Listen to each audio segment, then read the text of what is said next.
Sam Barlow, what is your favourite game? My favourite game is A Mind Forever Voyaging. Mr. President, are you ready to take the oath? Yeah. You'll raise your right hand and repeat after me. I, Ronald Reagan, do solemnly swear.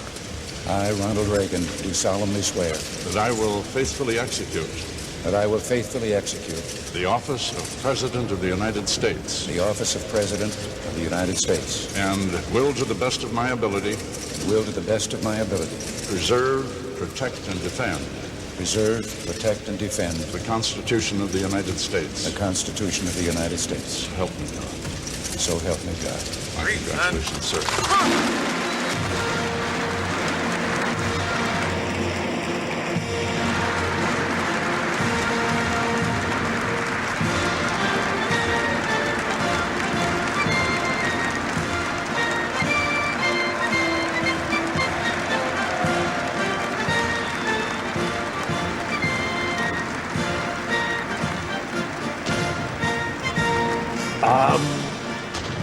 So, I mean, this is all confused memories, and I'm sure I've reinvented it in my own head several times, but I'm pretty sure my first introduction to games would have been, I was in this tiny primary school. It was so tiny that we had one girl, and she was the head teacher's daughter. So it was tiny school. But for some reason, like the head teacher had signed up for all these schemes, so we were like the trailblazers for all sorts of weird things. So we had a computer in the classroom, and I'm guessing it was like a BBC or one of those RM Nimbus. It was one of those kind of school computer type computers, and that had, like, all we ever used to do with that was play games, but they were kind of, I'm guessing, educational games. So I remember there was like a text game where you had to escape from you had crashed on an island. It was Lost, essentially. It was like a text adventure version of Lost, and I think it had like multiple solutions to how you could escape. But we'd only get, like, each kid would only get a slot per week when they could play it, and so you'd kind of spend the time in between you getting your slot on the computer, kind of playing everything in your head, sort of planning, right, when I get my go on the computer next, I'm going to do this, this, and this. And so, sometimes there'd be kind of disappointment when that achieved nothing. And it had, again, I don't know if this is me misremembering, but I'm pretty sure it probably had things like Granny's Garden, or maybe that was later. But, certainly I remember that kind of educational software stuff, BBC kind of stuff. And then we got an Amstrad CPC in the house. Again, my parents bought that because the person in the shop told them it was the most educational, which I think was part of the Amstrad marketing, was like, hey, this can do word processing as well as games. But we got with it a box. You got a box of 100 games, I think. So, when people talk about like the App Store and, this kind of deluge of crap and stuff, as if it's kind of a modern concept, to the child version of myself facing 100 Amstrad games, there was a lot of crap on there. There was a lot of filler. I remember we were banned from, there was one of the games was a fruit machine game. We were banned from playing that, I guess, in case it, again, everyone gets worried now about social gambling and these kind of Facebook slot machine games. But, back then I was playing Amsoft Fruit Machine Simulator, which was probably a really simple, bad fruit machine simulator. But we had so little taste. I think that's my main memory of playing games as a kid. Just had so little taste or appreciation for what we were playing. We would just play anything. I didn't have a favorite genre or anything. We just play any game, and we used to, take our pocket money to WH Smith's and we'd only have like a pound each or something. So we'd, like, me and my brothers would put our money together and then just pick a random game based on what was on the shelf, and it would usually be, one of those kind of like a Codemasters or some kind of budget game. And we'd never have heard of the games because you didn't have the internet and stuff, right? So we would probably go off the box art or the screenshots, and they were always lies. The screenshots were always faked or from the Amiga version, or just, they'd never existed anywhere other than in these screenshots. And this was like, I remember, like, the Codemasters were brilliant because they'd always get David Darling to do their box quotes. So it's the guy that owns the company. It would say, "This is the best driving simulator ever. This is the nearest to performance car driving I've ever come," for his own game. So we would just play all these really bad games, and occasionally we'd play really good ones. So I remember like loving Turrican before I even knew the extent to which it cloned Metroid and all that kind of stuff. That was like games like that sort of introduced me to the more exploratory platform game, which I really dug. But I used to play a lot of kind of the text games. Used to love those, but we just play everything. Like, I'm not hugely into sport, but I'd play football games and golf games and all the sports games just because we just played games, and that was what we did. So that was kind of my background, and at that point I had like the vaguest of awareness of console games, and like we had like one distant relation that had like a NES. And if we visited them occasionally, we'd play that a little bit. And then sometimes we'd buy, like we'd usually buy the games magazine that was particular to the Amstrad or whatever. But occasionally we'd get like computer and video games or one of those. And you'd get all the stuff about the console games. You'd be like, ooh, these sound quite good. But I had very little understanding of that. And kind of when I look back now, and think of the crappy platform games I used to play, and just like knowing that at that time I could have been playing, Mario 3 or Mario or something, or, and just appreciating those games. I kind of feel slightly embarrassed for myself at the time, but that was how things were. Like further down the line, before you come into the industry, like what was that like? Like getting into playing games, like say early 90s, something like that. There just does seem like the industry was starting to boom again after the crash. Yeah, I mean, I was like, once I was into my teens, I was like a major kind of, my thing was PC games, but particularly like the Looking Glass kind of games. I'm thinking that's that era. So, for me, the kind of the ultimate game, it was the Ultima Underworlds, it was the System Shocks, it was the Thieves, then Deus Ex. And, if you'd asked me back then if I'd extrapolated to the future of video games, it would have been continuing that kind of immersive sim, very, simulated environments with all sorts of choice and consequence. But, all the kind of stuff that Warren Spector used to talk, or probably still does talk about a lot. He does, yeah. I was just talking to him for a piece for Kotaku, and yeah, more or less, he just kept on that. But I think I kind of moved away from that a little bit. That was definitely my thing. Was I used to think that this idea of almost the kind of virtual reality, kind of the absolute virtual reality. This idea that stuff like the player character not speaking, so that you don't get reminded of who's playing who and who you are and stuff. This idea of kind of just dropping you in these worlds and it being as realistic as possible and having all these different bits of player choice and consequence and all that sort of stuff. That at the time felt like a really cool thing, but as time has passed, as I've thought more about experiences and as I've kind of thought about creating the experiences myself, I've become less enamored of that particular kind of viewpoint. But that was certainly my thing. And then I think it was only really kind of probably after I went to university, and maybe around the time I was getting into the industry, that I got into Nintendo and kind of went back and played all the Nintendo stuff and really got into that. And I think again that kind of PC gamer phase, I think so that would have been, I'm guessing, my late teens. All those PC games were very mature, in inverted commas. They were aimed at kind of adult audience, and the themes and the settings were all very dark and slightly goth. I guess you look at them now, but that was the kind of subject matter. So I was kind of not as into the Marios and Zeldas and stuff, because to my kind of unformed mind, that stuff seemed less thematically rich and interesting. But then after that, I kind of got into all the Nintendo stuff and appreciated just the awesomeness of the kind of design and their approach to making games. Like how long ago was that? Was it like, it was obviously the late 90s, right? Yeah, I think so. So I think I had, I mean, my ability, I'm sure if I sat down and trying to figure this all out, it'd be far clearer to me. But I remember I bought an N64 when I was living in the States, and it was about the time or just before when the Dreamcast came out in the States. So I remember I got it and had Majora's Mask, and I had Perfect Dark for it as well. And I seem to remember it was around the time that I was seeing the Dreamcast and videos of like Shenmue and stuff like that. I remember my brothers were playing Shenmue and telling me how amazing it was. So it was kind of around that time. So it was tail end of the N64 was when I kind of got round to going, oh, okay. I mean, I remember playing, my brothers had a SNES. I think my brothers got a SNES when I went away to university. I remember coming back and playing bits of Zelda and stuff.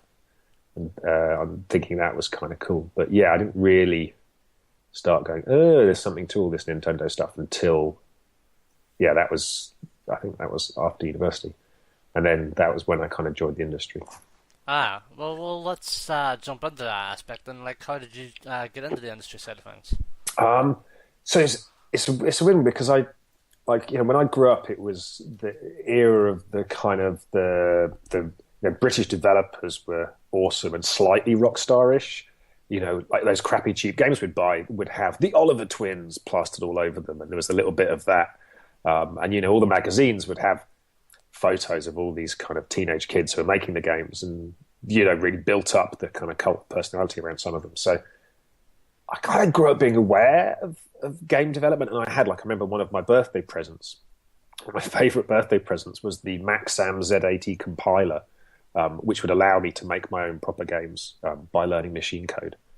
Although I kind of spent more time drawing sprites and stuff. So I was always interested in making games, and like me and my friends would make games and share them amongst each other. They're usually kind of full of awful in-jokes and just kind of ways of insulting each other.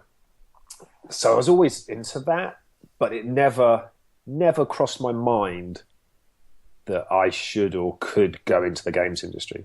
I think it was partly because, like, I was brought up, like my dad was like first generation going to university in his family, and so I was kind of brought up to think, do solid academic subjects, go to university, do another solid subject there, and then get a very good job. And that's kind of, you know, very much that's the kind of route that had always been kind of drilled into me as being a useful way of living my life. And so I'd never thought about the kind of creative industries or things like these interesting things like game development, stuff like that. So I went to university, and then at university I discovered, this was like, I think it was the first time I'd ever used the internet. It was like very early days where you had like Mosaic, and an image would take like 5 minutes to load, and you know, it was very kind of primitive.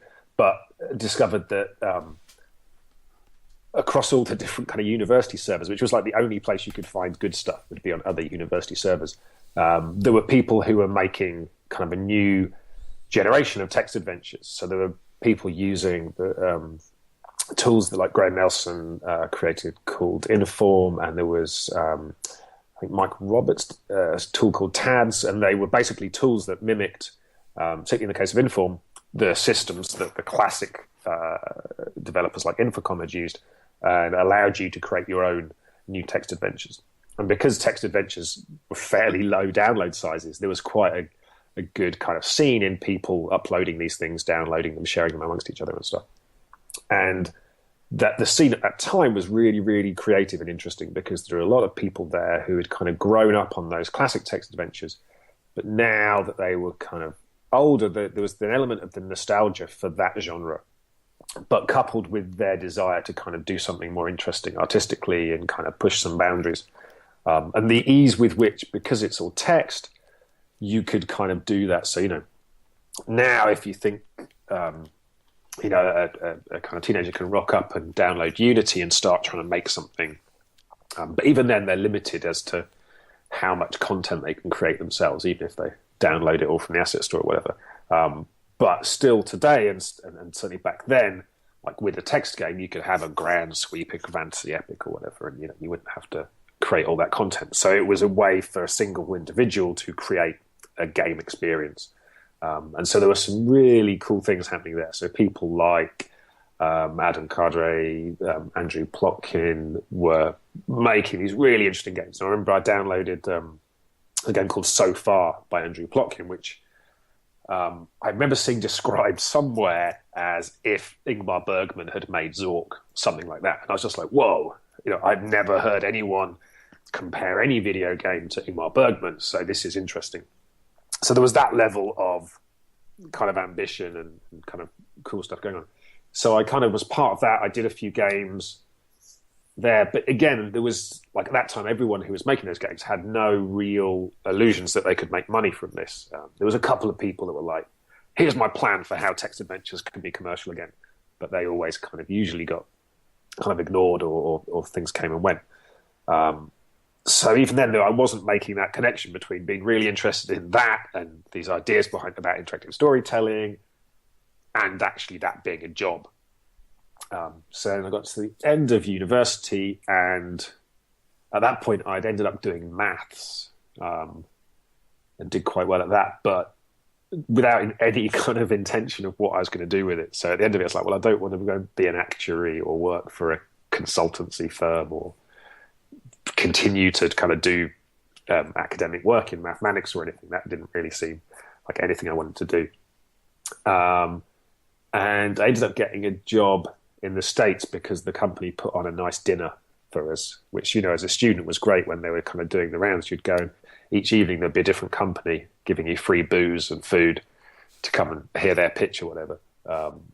And this particular company in the States, they were kind of, they a bit full of themselves, but they had all these kind of funky ideas about how in the future everyone would have phones that would be full of their personal data and would download all this kind of interesting stuff, and people would live off their data consumption, which was all crazy at the time, but I guess has been proven to be true. And so I went out and joined them, and I was there for a bit over a year. And during that time, there was the whole big .com crash, and ultimately I ended up coming back to the UK. And when I came back, it was kind of weird trying to get a job off of that, because it was that kind of weird thing where I was no longer an inexperienced, fresh-faced graduate who could be molded, but I didn't really have huge amounts of experience doing anything useful. And I had a friend who at that point had got a job as a programmer for a game developer, and he said, why don't you get a job in games? You could do some art, because he knew that I did a lot of art in my spare time and kind of knew how to use various packages. So I think I applied to every single games company in the UK, and I got a reply from 2, I think. And that led to me getting my first job, which was, I was hired into the art department, but I was essentially working on the level team, and very quickly transitioned into the design team. And that was on a game called Serious Sam: The Next Encounter, which was a GameCube spin-off of the Serious Sam games. And that title was probably my first experience of having to bite my tongue whilst a publisher chooses a title for your game that just seems like a terrible idea. If the idea of a console spin-off of the Serious Sam series didn't already kind of lower your expectations, giving it as generic a name as The Next Encounter, it's like, here's another encounter. There'll be another one along soon, but here's one for you to just enjoy in the meantime. That was a horrible name. So yeah, that was it. And at that point, I'd kind of come into that job, not accidentally, but without any clear kind of point of focus. So I think that it seems weird to me now, but back then I wasn't thinking I'm really into all this interactive narrative stuff and have all these cool ideas, and this is going to be the place that I enact that. And that's my mission, is to get into games and do some really interesting story-driven things. I think at that point it was almost kind of parallel to that. I guess, obviously, the kind of games I was working on initially, there wasn't a huge amount of room for doing lots of clever interactive narrative stuff. So, yeah, it was only something that kind of, as I got to work on better and better titles, more interesting titles, that I was able to kind of mesh those two kind of interests and kind of combine them. Coming back then, towards what we know now of you, and rather kind of the first game that we more or less can say we know you from is Silent Hill: Shattered Memories. And a lot of people look back on that game with a lot of fondness, especially considering how downhill Silent Hill got beforehand after 4. And, like, looking back on that now, like, how do you see Shattered Memories now, after, how long has it been? It's been 6 years since it came out, right? Yeah, it'd be about that. Was it? Yeah, 2009 came out at the end of the thing. Yeah, I mean, it's a weird one because when we finished that game, obviously when you're making a game, you're just aware of all the compromises that you're making. So I think when we finished it, we were quite proud of it, but we knew that it wasn't going to be a perfect game.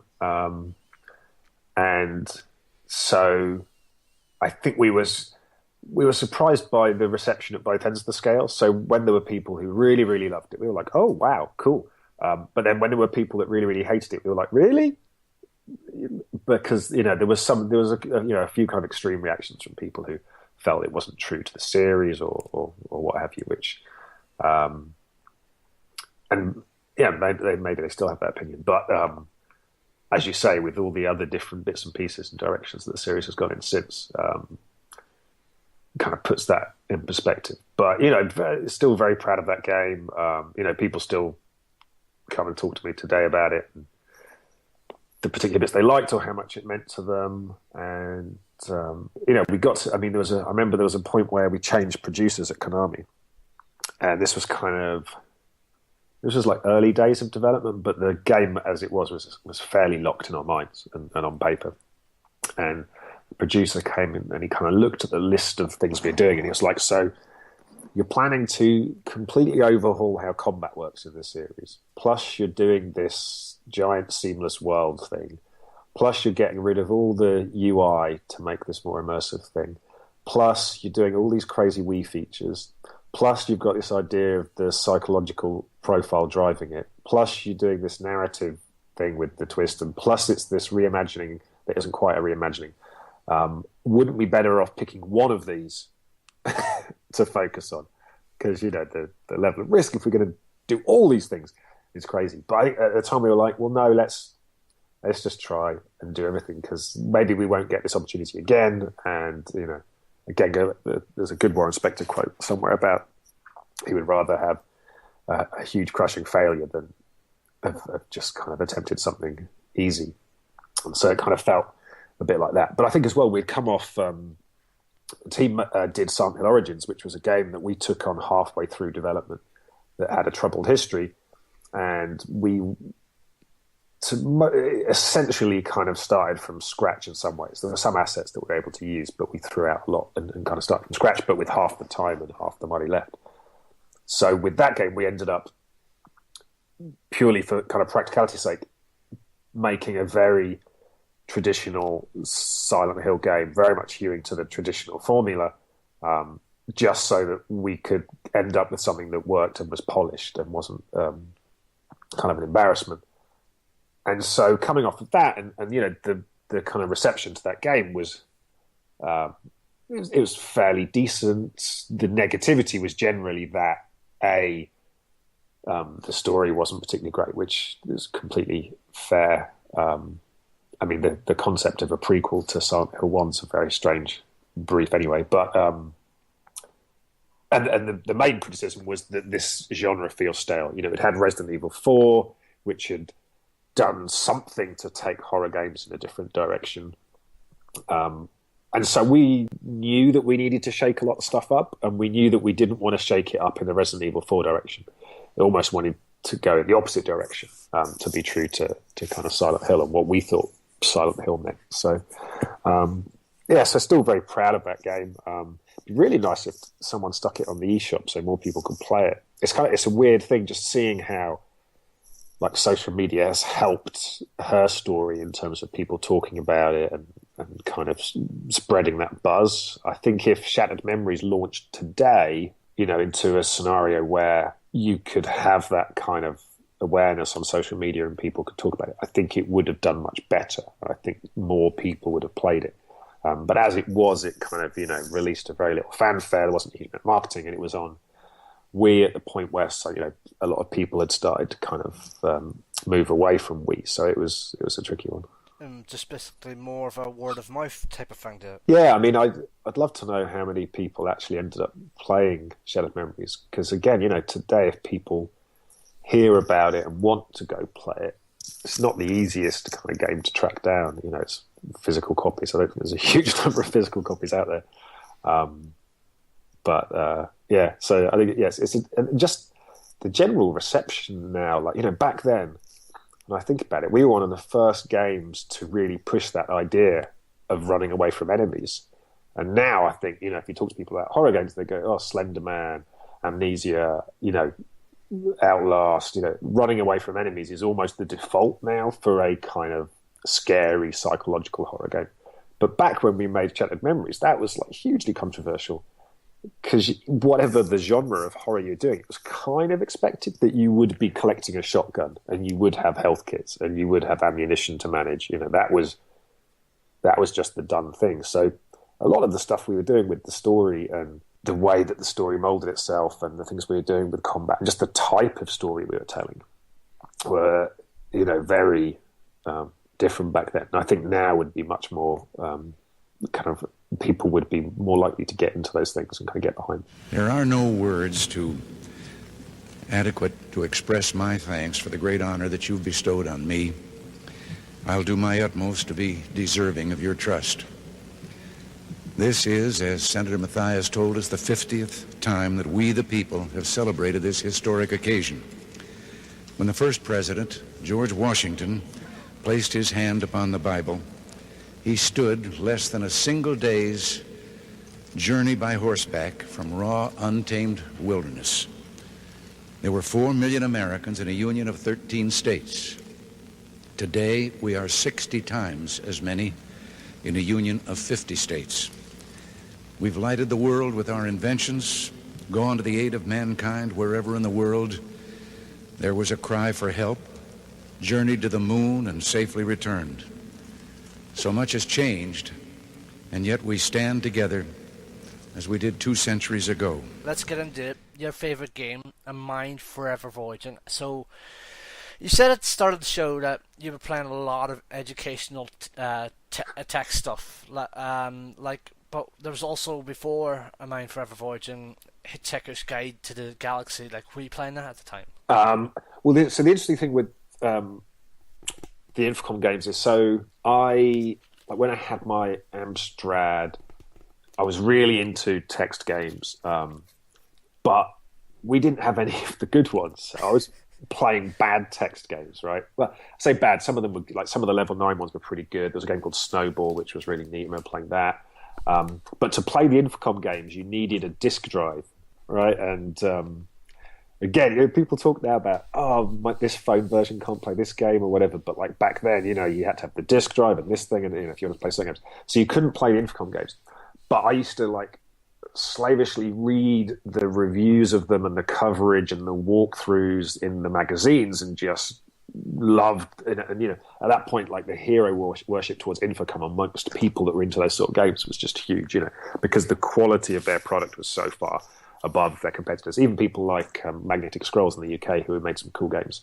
But so I didn't play a lot of their games until I think it was too much later. There was I checked the dates just now, actually. So I guess I would have been in my teens, and they brought out because Activision bought up Infocom and then slowly dismantled the company. That's right, yeah. But at some point they brought out a collection which was every single Infocom game ever in these 2 boxes. And so I bought that and devoured them. And again, that was a really hard thing. It's a bit like now when you kind of load up virtual consoles, or when you first get MAME or something, and you're just like, oh my God, choice paralysis. How do I play all these classic games? And it kind of diminishes some of them to some extent because you're gorging on them. But I was very careful to kind of play my way through them quite carefully. And so, yeah, I came to them a little bit after their release. But I think it was only 5 years, 6 years after A Mine Forever Voyaging, because I think it was 91 this collection came out, and I think Voyaging came out in 86 or 85, something like that. Yeah, I think it was 83 it came out. I might be wrong. Hang on. I'm actually on the Wikipedia page now. Cheating about. It is 85 actually. Sorry. 85, yeah. 85 and 86 were insane years for crazy interactive text games and stuff, because that was the same time that like Activision brought out a game called Portal, which was an interactive novel. EA brought out a game called Amnesia, which was an interactive story written by Thomas M. Dish, the sci-fi writer. It was a terrible game, but very strange and ambitious in its own right. And there was a game called Mind Wheel by the poet laureate Robert Pinsky. It was like a bizarre time when, and it's like a forgotten time almost, where people were trying to make these super ambitious artistic, will bring in novelists and stuff to make interesting stories and make them interactive. And none of it worked really. But, we always forget that these ambitions have kind of come and gone. And you think of like the evil empire of Activision and EA and the kind of games they make now. To think that they were kind of putting this stuff out is quite interesting. So I played, so I came to a lot of those games with the expectation that they were the classics, and having kind of coveted them for so long and got to play them all. And I don't think I knew much about A Mind Forever Voyaging because it wasn't one of their best sellers. It wasn't like one of their more famous games. So the kind of Planetfall, Stationfall stuff was very famous. The Enchanter series about magic was very big. Their detective games, like the magazines I used to read, used to love those. There was a game called Suspect, which was, I think, always in their top adventure game of all time lists and stuff. But A Mind Forever Voyaging sounded really intriguing to me because the name, so which game do I play first? Going down this list of like 50 games or whatever. A Mind Forever Voyaging, that sounds very different and interesting and intriguing. And this, the Infom games came with, famous for with Feelies, right? A lot of weird junk inside the box, like little artifacts from the world or books or documents or postcards and photos. And like Hitchhikers came with belly button fluff and stuff like that. And A Mind Forever Voyaging came with like a mini novella or short story to introduce it. And introduce the central, it's not really a twist, but like the premise of the game is that you are playing as an AI that has been created to live in a simulated world and kind of report back to these scientists about the simulated world. So let's assume there's something about, they can't look into the simulated world. It's all seen through the eyes of your AI. And this novella, like if this was a game now, this would all happen in the game. And if this was Assassin's Creed, this would be the first 3 hours of the game.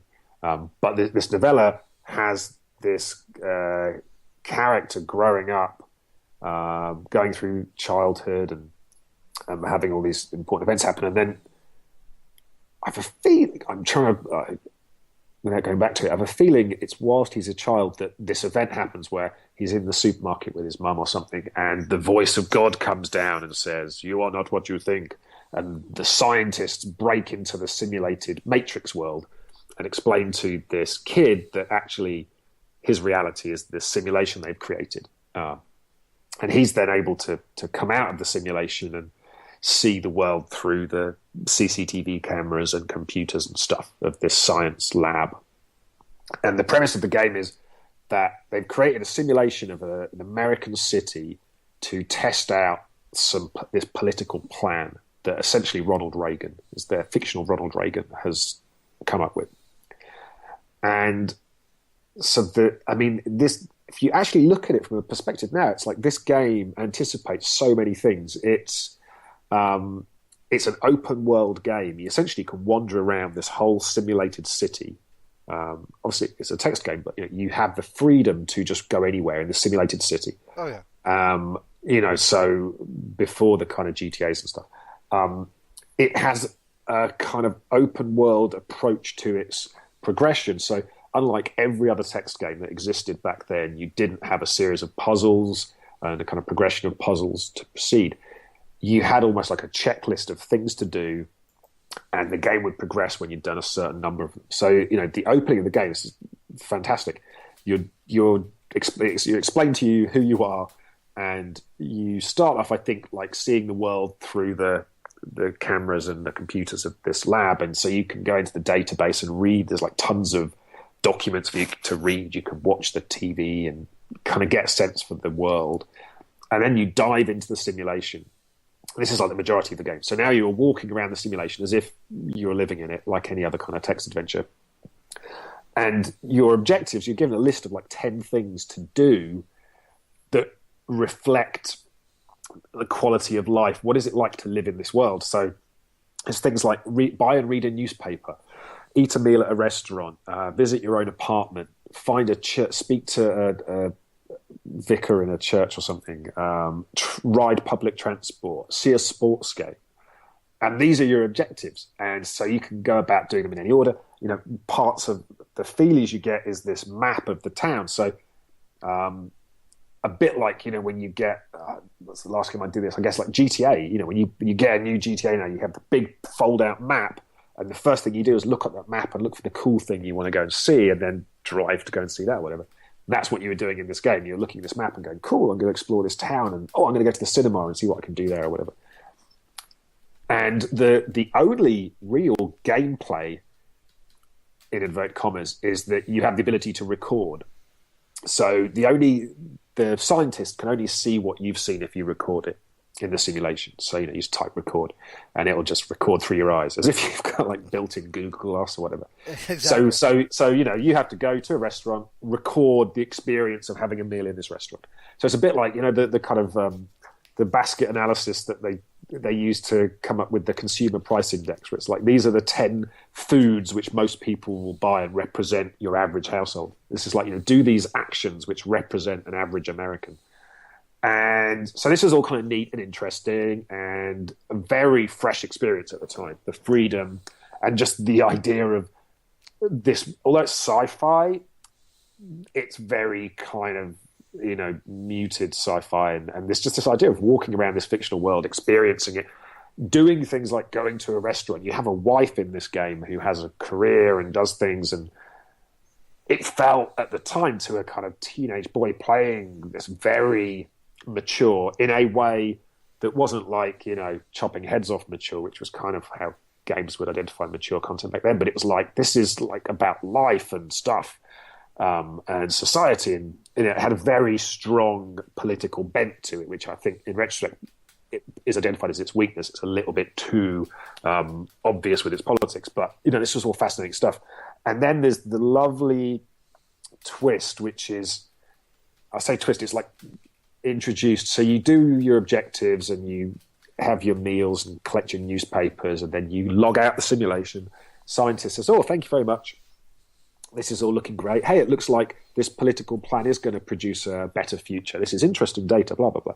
Hey, feel free to mess around in the simulation. And you mess around in the simulation a little bit more.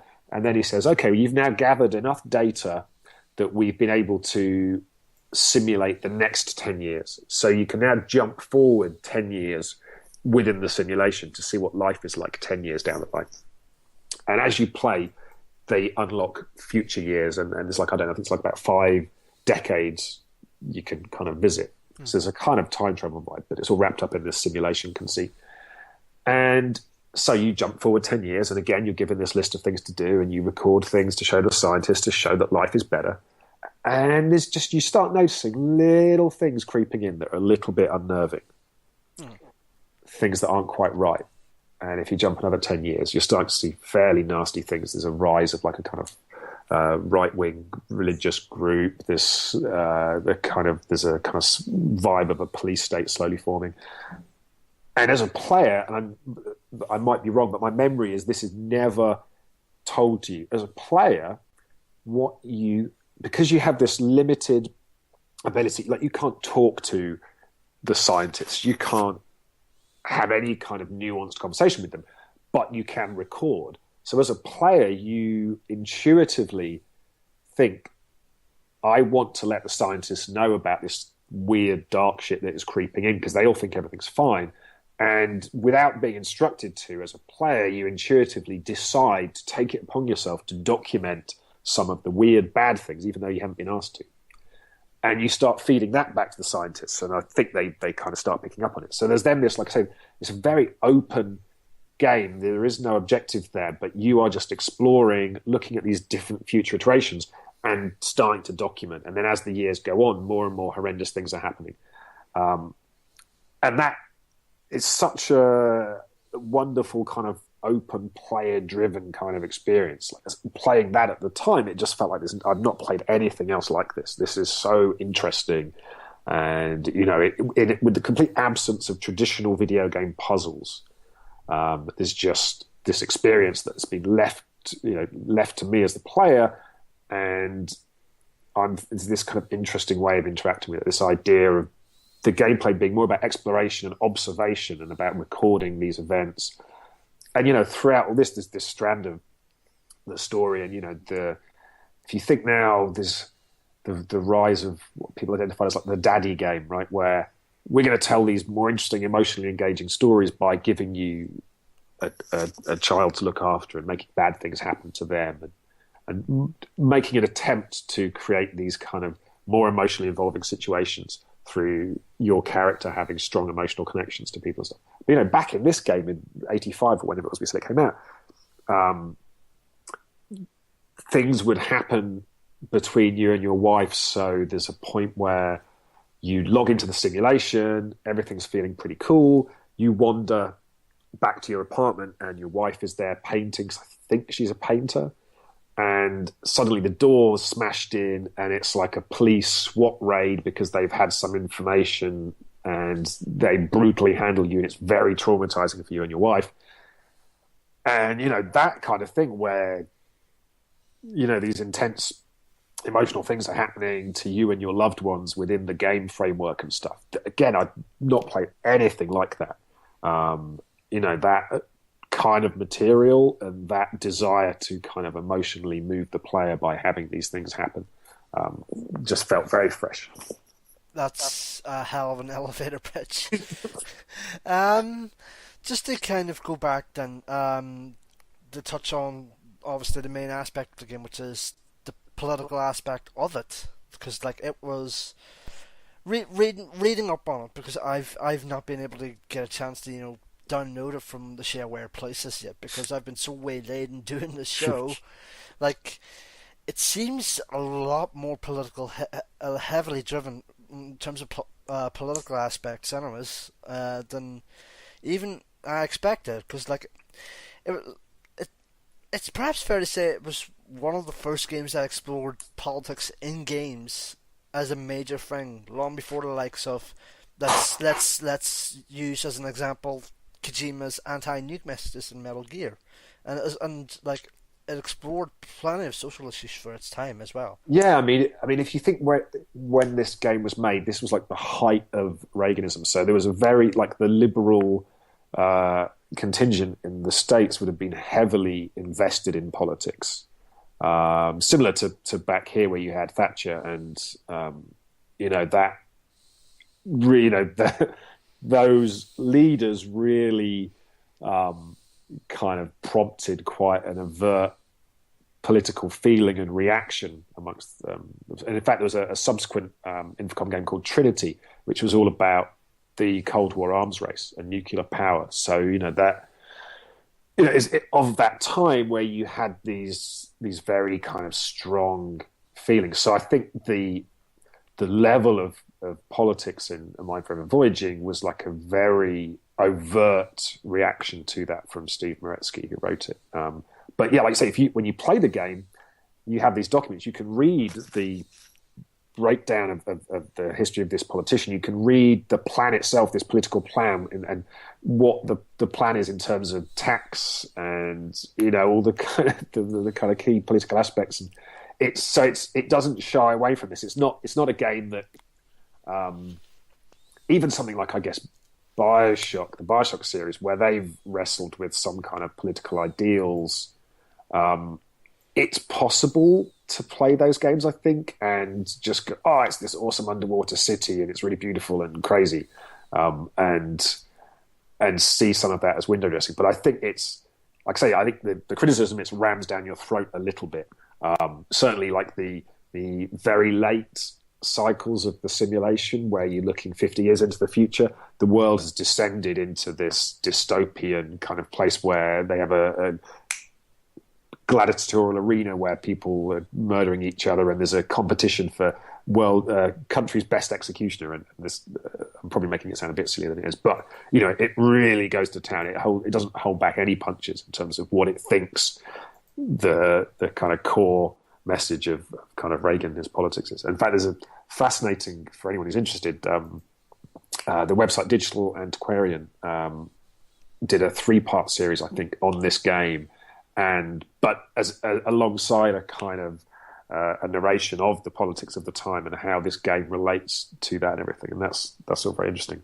But yeah, again, in terms of the history of it, allegedly Moretsky himself was expecting there to be a huge reaction to a game being this political. His expectation was that they would release this game and it would cause a fuss, it would cause a stink, because people weren't used to having politics in their games, and certainly these strong liberal politics being reflected in the video game. And nothing happened. No one cared, no one noticed. It wasn't on the radar for anyone. And that led him to his next game. At least this is his anecdote. His next game was The Leather Goddesses of Phobos, which was a comedy romp full of sexual antics and kind of innuendo and humour. Motivated, he says, by his desire to, if no one was going to care about the politics, I was going to upset them by throwing loads of sex in the game. So yeah, and again, I think if something like, I'm trying to think if there is anything like a Mindful Voyaging. If someone, so there's a big, obviously we've just had our elections here in the UK, and there's a big feeling of concern and upset amongst liberals because we had this big swing in the election and we didn't get the result a lot of people thought we would get, and we have a government with all the kind of austerity crisis and stuff, and there's a big push we've had with the kind of right-wing stuff about immigration and Europe and things. It feels like there's something of a kind of upswell of something needs to be done. People need to kind of express themselves about the kind of political climate. And in America at the moment, you're seeing, the kind of effort being made by the Republicans and some of the insane things that the kind of their people are saying. So if you, I'm trying to think, if a game came out now that was as overt as A Mind Forever Voyaging is in its opposition to a particular political stance, I think it would, and maybe social media is a part of this. And so if you think of some of the conflicts that have arisen over the last few years in games about politics and games having a political stance, something like A Mind for Voyaging could, I imagine, cause a bit of a fuss now. But yeah, it's interesting to think that a game this charged with that kind of political message, no one. It's not they didn't care. I guess I think the way people reacted to video games and assessed them, I guess people just weren't used to even looking at this aspect of the video game.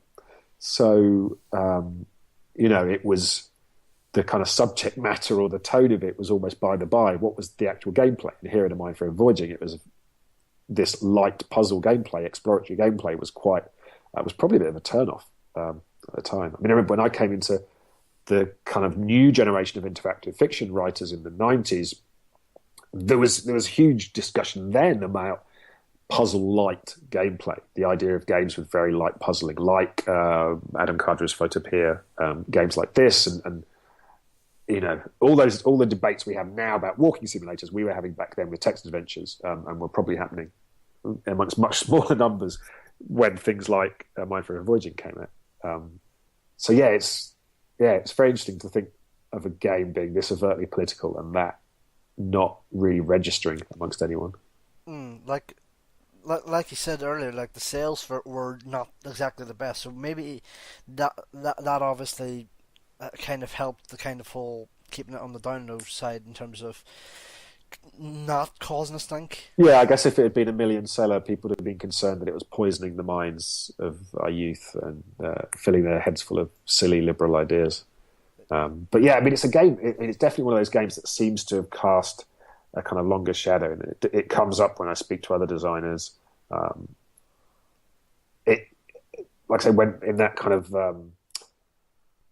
new generation of interactive fiction writers, it was always one of the go-to examples for a video game which had an ambition and a seriousness to it, and also this approach to integrating theme and story and mechanics in a way where the mechanics are simpler and more kind of generic, rather than your kind of the classic video game where you'll have your story bit and then some detailed gameplay and a story bit and a detailed gameplay bit. So I think it's definitely had an influence. I mean, when I was trying to think of what is my favourite game, and for me it was this combination of how did it feel upon playing it the first time, but also, like, if I try and think of what has influenced the stuff I've done, I just keep coming back to a Mind Forever Voyaging and thinking that overall experience, this idea of the more exploratory gameplay, this fascinating idea of observation itself being a kind of mechanic, that kind of layering, that I just keep coming back to Mind Forever Voyaging as being this thing that lodged itself in my brain. Well, I saw one of the complaints was that the game was actually too fast to go through. Supposedly, like how fast did you finish it? Within ballpark, like there was only one puzzle at the end, and I was like how that kind of had a factor in as well. I mean, I don't remember it as being a short game, and I think this ties very much into the problem with the classic adventure genre, where friction is almost judged. Like, some of those games you would get stuck, and you'd be stuck for a week, 2 weeks. I mean, literally, I remember playing some games, and I'd get to a point where I couldn't solve the puzzle, and there was no internet to go to. There were helplines, but they were premium rate numbers, so I couldn't call those. None of my friends might have this game, or one of them would, but they hadn't got to where I was. You would every month get your copy of your games magazine, and sometimes they would have tips, and sometimes you would write in, where I'm stuck here, help me, and then 2 months later, you would get a response in the letters page and stuff. So, people's memory of those games and the experience at the time of playing those games is, if you bought a difficult Infocom game, and the thing is, Infocom games were very well designed. If you bought a difficult game by, like, Magnetic Scrolls, some of their games are so unfairly difficult to solve. Like, you might never win them, or it would take you a year to get through, right? I mean, I love, my favorite Magnetic Scrolls game is Corruption, which is this game where, again, like, subject matter, you are involved in the kind of trading scene in London, contemporary London, and there's this corruption involving your business partner and your wife, and people try and kill you, and it's all about insider trading. That game, you had to play it again and again and again, note down everything. And, if you came to a puzzle, if you just missed something, your brain just skipped over something, you just missed a detail, or your brain wasn't quite in the right place, you could be stumped for weeks on these games. So I think for that audience, a game like A Mind Forever Voyaging, which didn't really have friction, you can sit down and play that game, and apart from a few little quirks, as long as you just sit and play it, you will win it. And there is, like, say, there's essentially a puzzle at the end, which is quite neat, because it's an interesting surprise to kind of suddenly, at the end, there is some sudden jeopardy and threat, and then you have to come up with a very, like, I loved this puzzle for the longest time, because it's slightly outside the box, because the final puzzle takes place in the real world. So you've been living as, I think he's called Perry. I think he's called Perry. You're living as this guy Perry in the virtual world, and you're doing most of your stuff in the virtual world, walking around. And you can die in the virtual world. And actually, some of the later versions of the simulation, horrific deaths happen to you because it's this horrendous dystopia. And then at the very end, you are in the real world. They've turned off. They're going to shut down the lab. They're going to unplug all the computers, kill the project, and you're stuck with, right, as this disembodied computer with, as the game points out to you, no limbs, how are you going to stop the bad president, and he's like the kind of bad president in as the Stephen King thing, The Dead Zone. You know, he's kind of the evil president, and he's got his kind of Secret Service guys with him and everything. How are you going to stop them taking down the project and kind of bringing about this horrendous future? And that's a really neat puzzle, because you've got to think, right, what can I do as this AI stuck in a bunch of cameras and computers? How am I going to solve this? And that's like a really neat puzzle. So that was quite a nice change of pace at the end. But yeah, I think for me, like, if you were to sit down and play this now, you know, if you think game length and you think interesting narrative game now, you know, 5 to 10 hours would be a lot. You know, some of the more kind of obvious kind of out there narrative games like your Dear Esther's and they're like a few hours long. Their latest one, Rapture, is I gather like 5 to 6 hours. I would be surprised if A Mind Forever Voyaging came in under that. Certainly, you know, I remember spending a lot of time playing this game and enjoying it. But yeah, it didn't have the friction. And certainly for the audience at the time, that friction is what created the value. It's a horrendous thing. And I think some of that is what led to people's being burnt out on that genre, and it's being seen as a kind of dead end to some people, their memories of the adventure genre. And this extends into graphic adventures as well. That kind of concept of puzzle difficulty meaning being stumped for ages, and that being a kind of value for money thing was very it's a bad idea from my perspective. But yeah, I think that would certainly be people's expectation. But if you bought a text adventure back then, and a big, ambitious, good one, you would be kind of trying to solve these puzzles for ages. It would give you a good few months of entertainment. And so something like A Mind Forever Voyaging, yeah, I imagine you could burn through it if you wanted, and you'd probably be compelled to. But again, from a kind of modern perspective, that doesn't seem like such a bad thing. Let's touch upon Steve Mardzewski, because he is a very politically driven guy, it's safe to say. I was reading an interview last night, as before we recorded this, on Eurogamer Germany, because surprisingly this isn't up as far as I know on Eurogamer. We know, and like this is admittedly from 3 years ago, but I'm going to read a direct quote in terms of, he was asked at the time, like, whether how he sees the US now, and whether there's basically, I'm paraphrasing it, this, like, whether there's any hope for the country. This was after Obama was elected for the second time. This is the direct quote. I would have been a lot more pessimistic in answering that question 5 years ago, coming out of the Bush era, basically, as in whether the US will kind of become a sort of similar state down the line, like in A Mind Forever Voyaging. But now that Obama has been elected and re-elected, there's finally movement on gay rights, and the idiotic war on drugs finally seems to be running out of steam. I'm a lot more hopeful. On the other hand, Congress continues to be pretty dysfunctional. The Republican Party is under the thumb of complete wackos. Does that sound familiar today? And the US is an armed camp with no appetite for gun control. He referenced Sandy Hook here from a few years ago, so that was very fresh at the time. So while I'm optimistic that we'll be in a better place in 2031 than A Mind Forever Voyaging postulates, it's no slam dunk.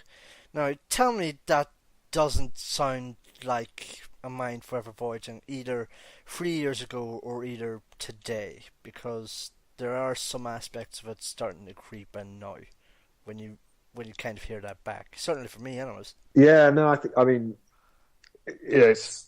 You always reading think pieces that kind of like to point out that some of the scarier aspects of classic dystopian fiction have already embedded themselves in our lives without us even being aware of it. You know, so it's the weird thing with Maretsky is that if you look at his career after A Mind Forever Voyaging, he does Leather Goddesses of Phobos, which, like I say, is, I imagine, quite after the seriousness of A Mind Forever Voyaging, is this sex comedy romp. It's a very, very good classic puzzle-based text adventure, almost like the opposite to A Mind Forever Voyaging. And there's some really good kind of puzzles in it, and it flows nicely. I remember thinking it was funny at the time. It it's got that sort of kind of 60s Mad Magazine kind of humor, or certainly that's how I think of it, that kind of humor. So it's not like as a kind of sex comedy game, it's not crude and in your face. It's all a bit nudge nudge. But after that, he was a legend where he did like the spellcasting games, like tons of those, and they were a series of text games all about this kind of nerdish, this kind of adolescent Harry Potter, constantly running into beautiful, sexy women and all sorts of shenanigans. Again, although they were sold on, like, I remember in the magazines at the time, digitized photos of women in bikinis from Spring Break and stuff. They were kind of sold on the sex. But my memory of playing them is that, like Phobos, they were a bit more kind of innocent. Unfortunately, whereas like Leather Goddess of Phobos, you could choose the sex of your character. So it was a very kind of equal opportunities kind of sex comedy. Again, my memory of the spellcasting games and the Eric the Unready games that they were also doing at that company, they were very much aimed at men. It was, like I say, it was digitized photos of real women, and you were this nerdy kind of Harry Potter figure. But yeah, the actual tone of them was nowhere near as salacious. There was quite a bit of warm-hearted humor and kind of stuff actually in them. But yeah, he did those games. Then he did a game called, I think, Superhero League of Hoboken, which was like an RPG/adventure game, tongue-in-cheek. He did a game then called I think something like the Space Bar, which I think was a kind of comedy sci-fi thing, which he has his history of because he did Infocom's Planetfall and Stationfall games, which were very successful games that were kind of sci-fi with a comedy edge to them. You had this kind of comedy sidekick. But yeah, he's not done, like you say, if you think how politically engaged A Mind Forever Voyaging is, his work since then has continued to be in the kind of comedy, slapsticky stuff. I think most recently he's kind of worked on a series of kind of casual game kind of things. It'd be interesting to postulate on the alternate reality had A Mind Forever Voyaging actually had some kind of traction, whether he would have made more things like that or made more kind of overtly politically charged things. Or what would happen if he turned around today and made a kind of a game in that type. I imagine Eurogamer Germany asked him something like that. You did. I have to go and track him down. They did actually. Like, he seems certainly keen as of that Eurogamer Germany a few years ago. Like, he wants to make another game with similar themes to A Mind Forever Voyaging. I'm going to read a quote here because I have it here. I hope to leave the world a little bit better. There was a bad translation there because it says a little bit better. But I hope to leave the world a little bit better than I found it. A Mind Forever Voyaging was an attempt to do that. Certainly not my only attempt, and certainly not my last. So read into that what you will, basically. But he certainly seems keen to do it. So, yeah, here's hoping. But I read somewhere as well, like, obviously he was, like, and it became, like you said, with Phobos, it was certainly a lot more obvious, but, like, he wanted to become, but before Mind Forever Voyaging, I read somewhere that he wanted to become more than just being the funny guy for Infocom, and like, I can get why, basically, because, like, it's one thing to do funny for a while, but then you want to break off and do something else after a while. So yeah, I think as well, and this is purely my guess. And this was always a frustration of mine with classic text games, that there's obviously a lot of complex issues with gameplay in terms of what words you can actually understand when people type them in. But then there's also a lot of very interesting, weird stuff about, and this applies to all games, like who, as a player, are you playing yourself? Are you playing a character? Are you playing an audience that is directing the experience? There's lots of very interesting stuff about your role in a kind of interactive story. And 99% of classic text games and adventure games manage to almost sidestep this through comedy. Like even in more serious interactive fiction works, they get around parser issues by making jokes. And if you try and there's almost an expectation that the parser itself is going to be a bit funny. So if you try and do something that seems reasonable but isn't, they'll come up with a funny reason why you can't. If you type something that you really shouldn't, like kill my grandmother, in a serious game in which you're not supposed to be killing grandmothers, there'll be some funny joke, nudge, nudge, wink, wink. Oh, some days you'd love to, but you haven't thought out a way of doing it without being caught, kind of thing. It's the tradition, and if you think like LucasArts, 99% of their games had that kind of comedy tone, and that absolutely helps in games like Monkey Island make the puzzles less annoying and make more sense. But also, that whole kind of LucasArts tradition of wacky objects combining wacky things together to create some wacky solution, that I think is something that's always, for me, hurt that genre. Even like recently, Grim Fandango Remastered came out, and people think of that as being this classic, and it is. But I think of it as being a classic because of the interesting stories and characters and how it evokes things like Casablanca and all those kind of interesting aspects. When you go back and replay it and you get to the point where you have to do some wacky, silly puzzle, or even when that interesting story is undercut by this kind of constant recourse to wacky puzzling and stuff, it's kind of interesting. So I think as much as even just getting tired of being the funny guy, and then you look at the way that A Mind Forever Voyaging tackles the problem of telling a story interactively, I think there's a sense as well of stepping away from the comedy as being a prop for how the interaction works, a prop for how the framing device works, how the idea of narrating and interacting and stuff works. So I can see that as being kind of a big motivation behind that as well.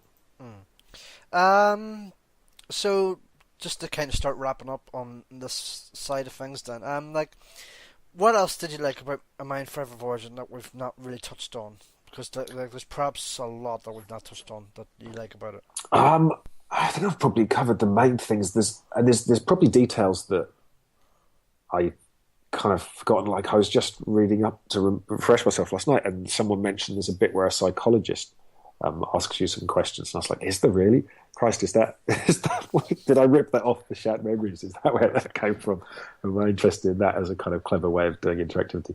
That I'd say there's a bit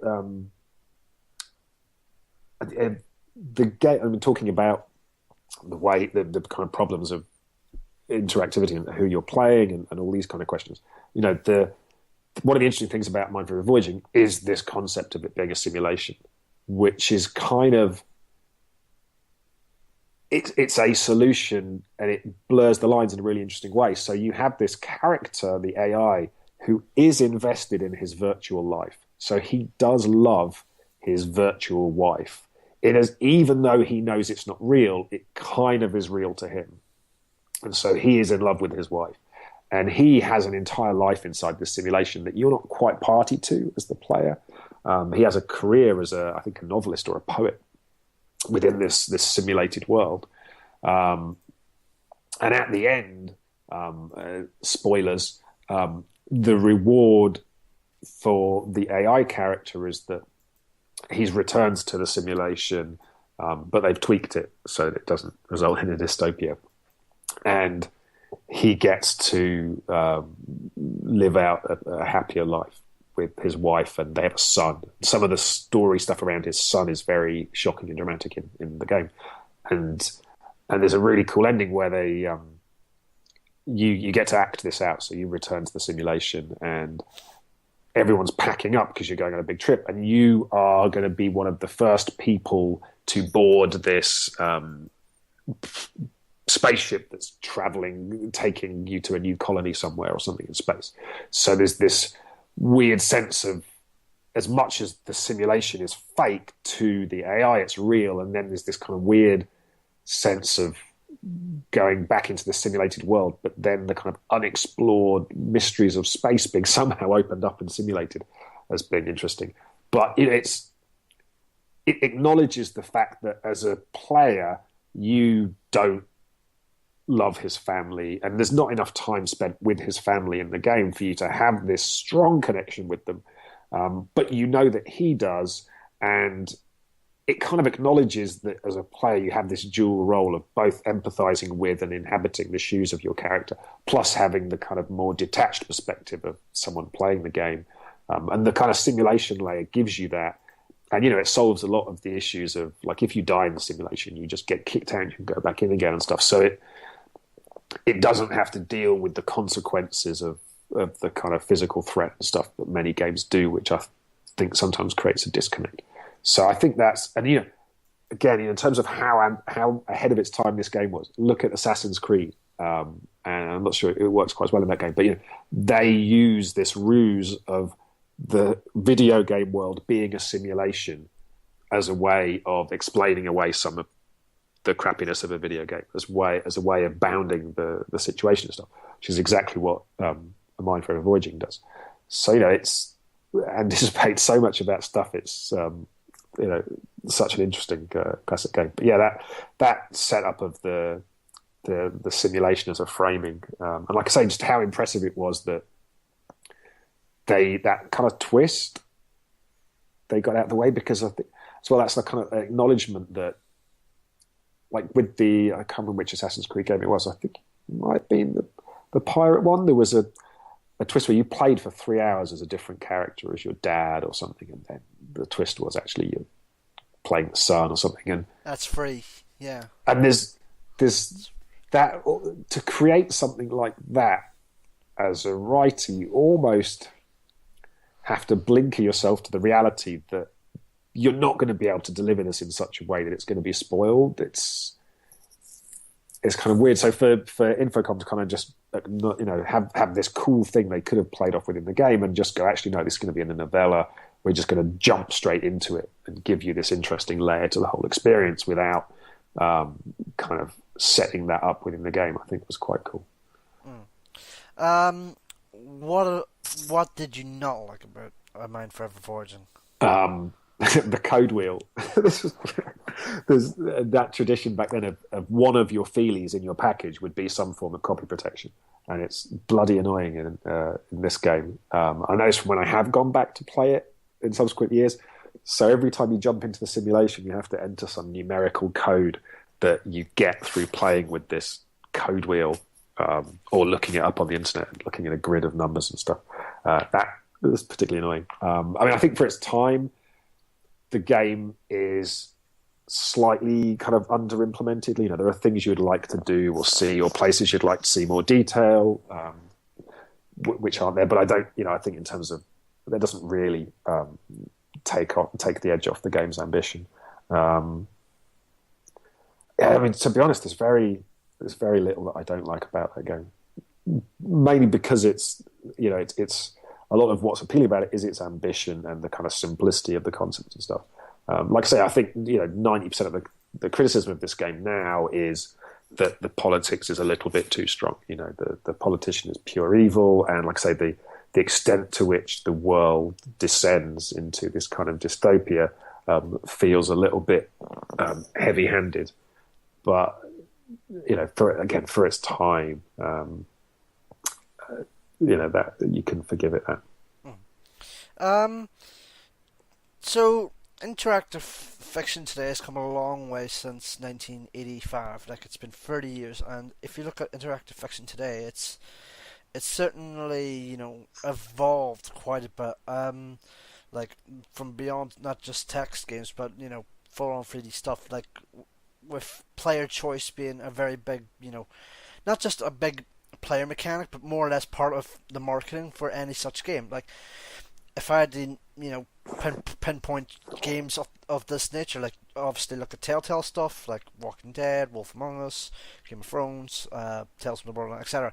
And also a game that I'm very much loving this year, Life is Strange, Until Dawn, Twine stuff, and of course, Her Story. So, like, how do you see interactive fiction like today compared to 30 odd years ago with something like A Mind Forever Voyaging? God, it's terrifying when you say it's that old. I didn't mean that. Yeah. I mean, I think there's the pros and the cons, right? I think in some ways, like I say, when you look at the forgotten ambitions of that kind of era and some of the games that were coming out and things people were trying, you're like, oh, perhaps we haven't come so far after all. Because I think, especially with storytelling, every generational leap adds additional challenges that's made things harder for us. So, you know, there are clearly things. If we'd never left the text medium, you know, how much further along would we be than we were 30 years ago? You know, because the challenges of how to tell a story, and then you have 3D exploration, and then you have the, you know, having to show things in real-time 3D, and how you get your performance in the game. So now, you know, the necessity for including performance, and then how does the interactivity drive that? It's like, I'm a big fan of the company Choice of Games, who make these kind of entirely text-driven kind of game book style interactive stories, and they have a very detailed kind of stats-driven system which allows for a huge amount of personalization and nuance. And, you know, they are able to, because it's text, you know, you can change your gender, your sexuality, your ethnicity, a drop of a hat, and the game rolls with that. You know, minor details of character and relationships and stuff can be kind of dynamically rolled and blended into the linear story, because the ease of which you can do that and concatenate text and change various bits and pieces. So it's interesting to see the challenges you have where a text game can have that level of personalization and nuance to it, but obviously the costs of doing something like that. So, you know, all the big discussions and debates we have about gender in games now, and the answer is always from the publishers, well, if you want to give the option of having a different gender or something, then, you know, you're doubling the amount of work or whatever, you know. And those kind of challenges are everywhere, where you're trying to do some level of interactivity. And, you know, the difficulties of concatenating various CGI story sequences versus concatenating bits and pieces of text are kind of much more ambitious. So, I mean, it feels like we've come a long way, just because, like, the expectations for storytelling in games, and almost you can see where we've come if you look at the crap stuff, right? So if you look at your average mindless shooter, in the olden days, it would just be a mindless shooter. You know, there would be like a description in the manual of what was happening in the story, and that would be it. Now you have to have Kevin Spacey come in, and you need to have an Oscar-winning screenwriter. And, you know, the kind of expectation for there being thematic richness and story reasons and character depth and character performances within even the most mindless game, clearly that has changed. Clearly that has seen a huge, significant shift. I guess what's lacking is the middle ground, and we've lost this certainly in the last few years. There's been a big loss to the middle ground, where everyone's happy to support indie titles and pull them into their platform and say, hey, look, there's all this cool, interesting indie things going on.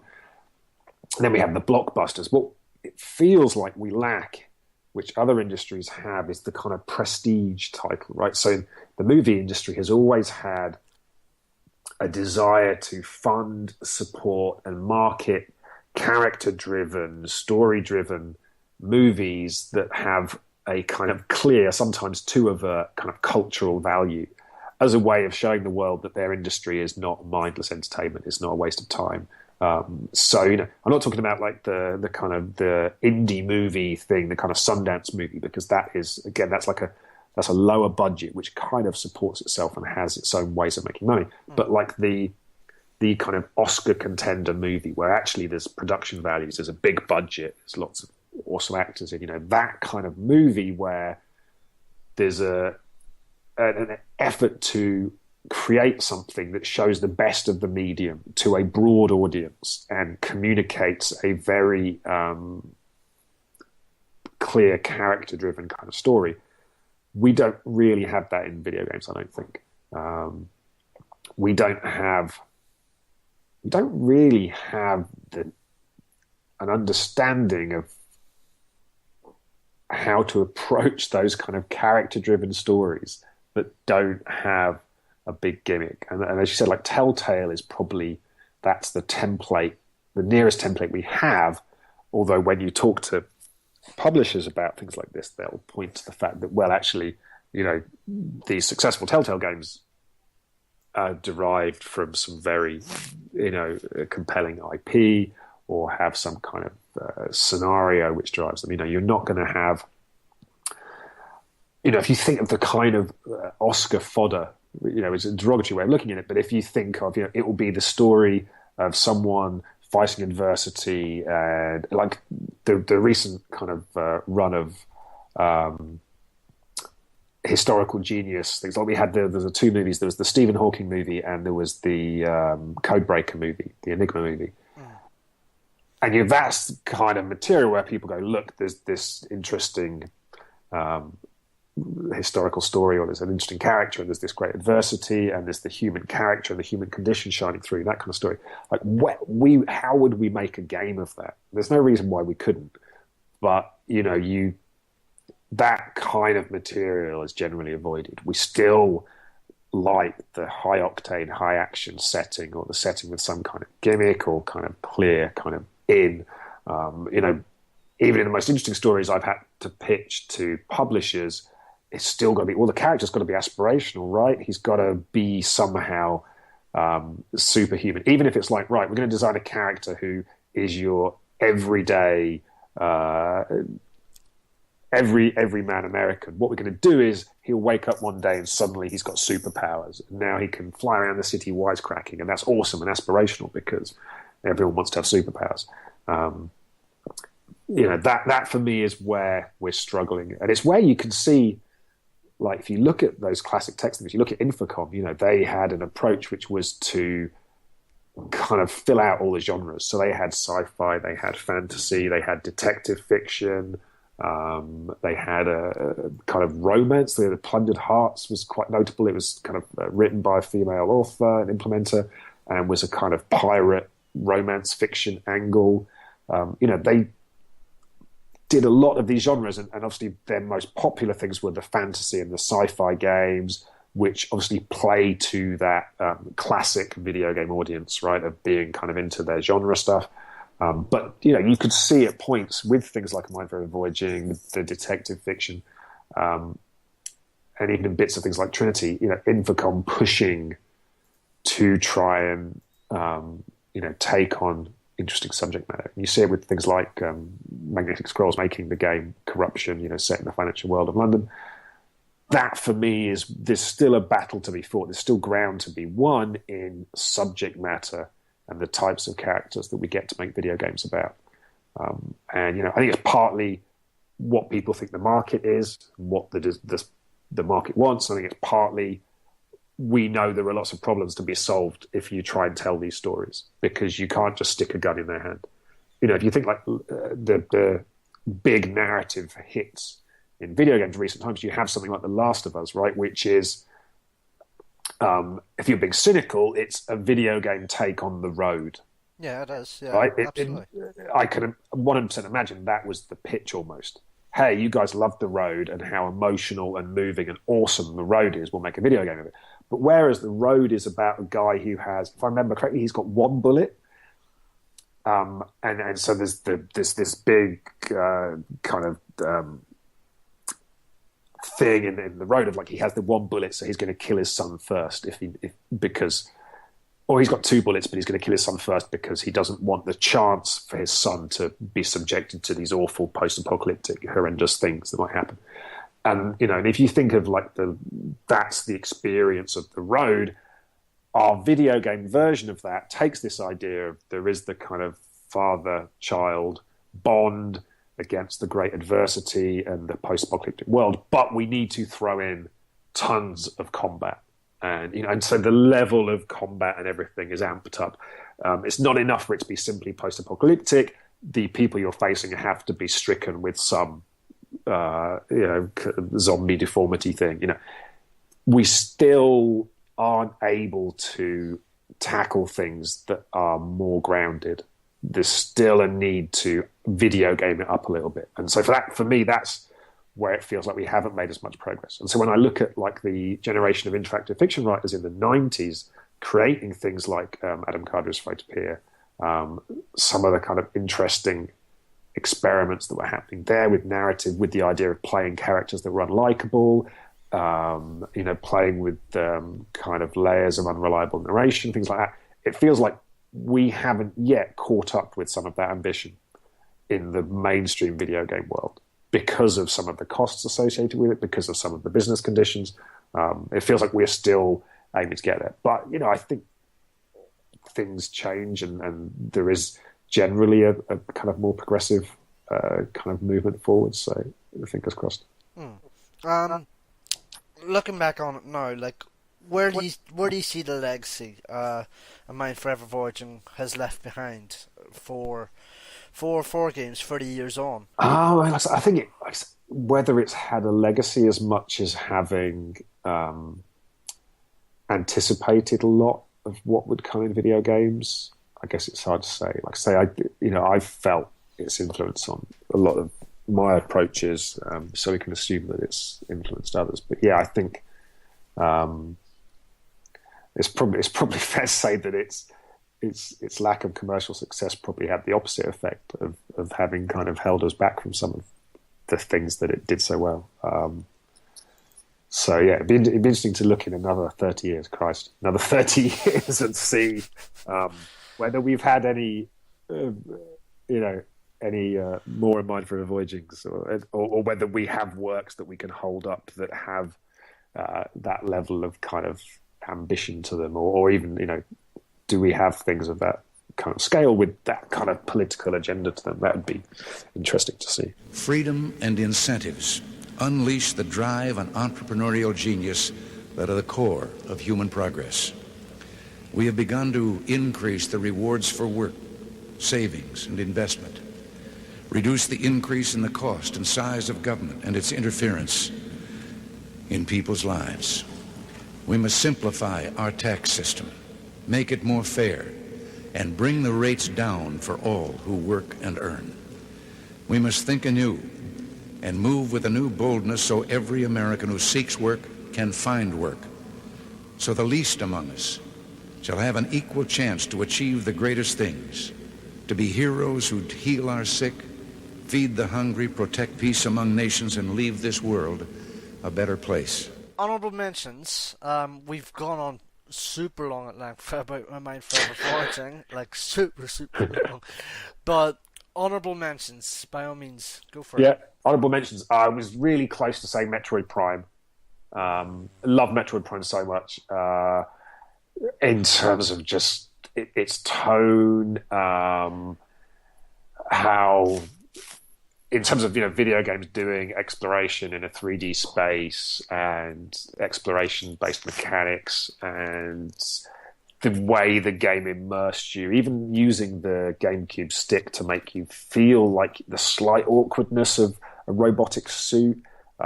Just a fantastic game. I loved it's my favourite jump in a game. The little your boots make as you jump, and the way your view angles down slightly is fascinating. And knowing that was like Miyamoto saying this needs to be a first-person shooter, and that's probably the only time, or one of the few times, we've seen what would a first-person shooter with Miyamoto level thinking or kind of input look like. Is fantastic. And to kind of link us back to her story and narrative stuff, the famous moment in that game where occasionally you would see an explosion would go off, and in your visor that you're looking through, you would see a reflection of the face of your character, Samus, who is not yourself, and the game deliberately invoking that level of dissonance and distance between you and your character, and kind of, but in a certain way, that for me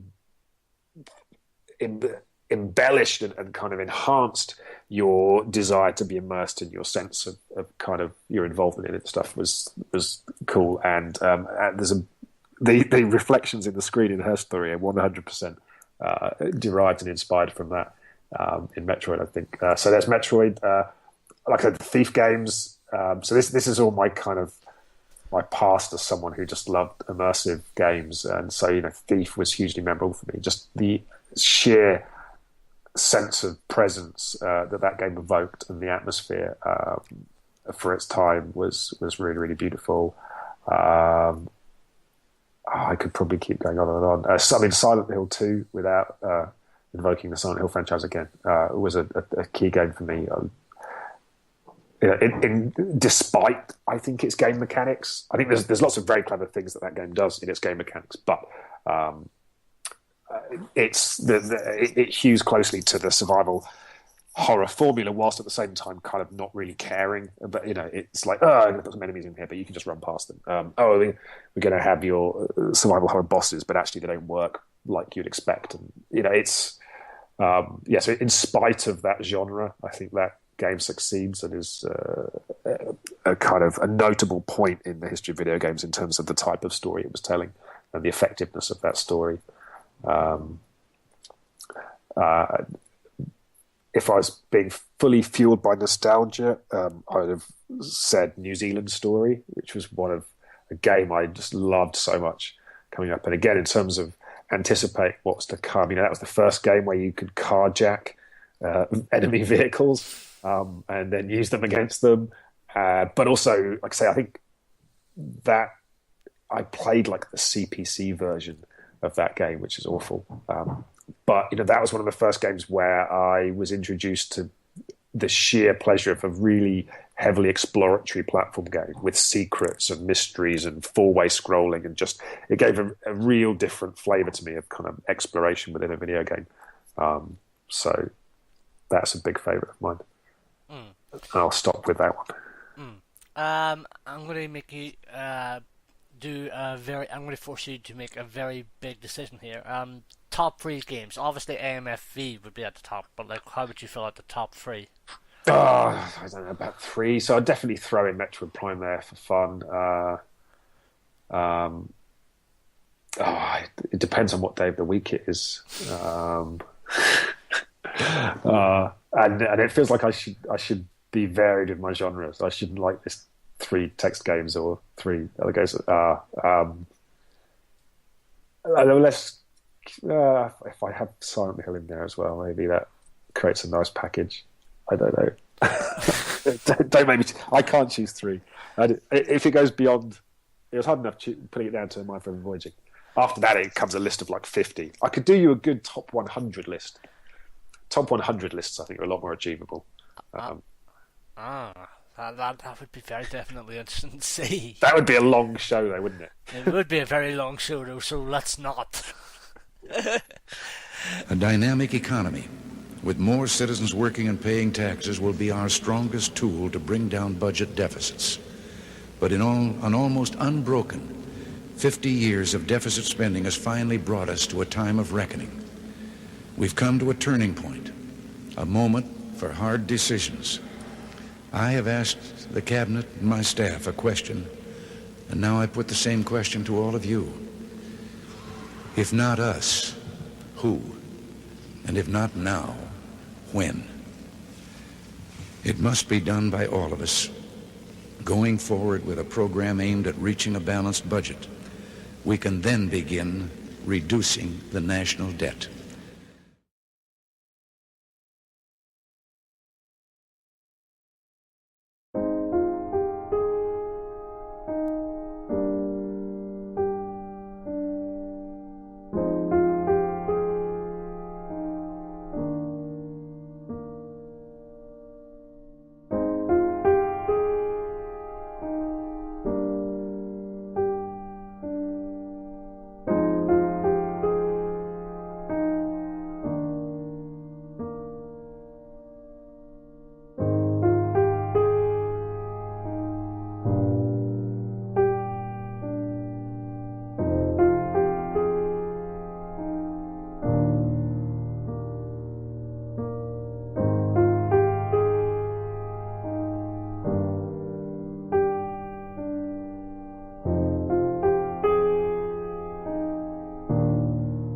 Her Story.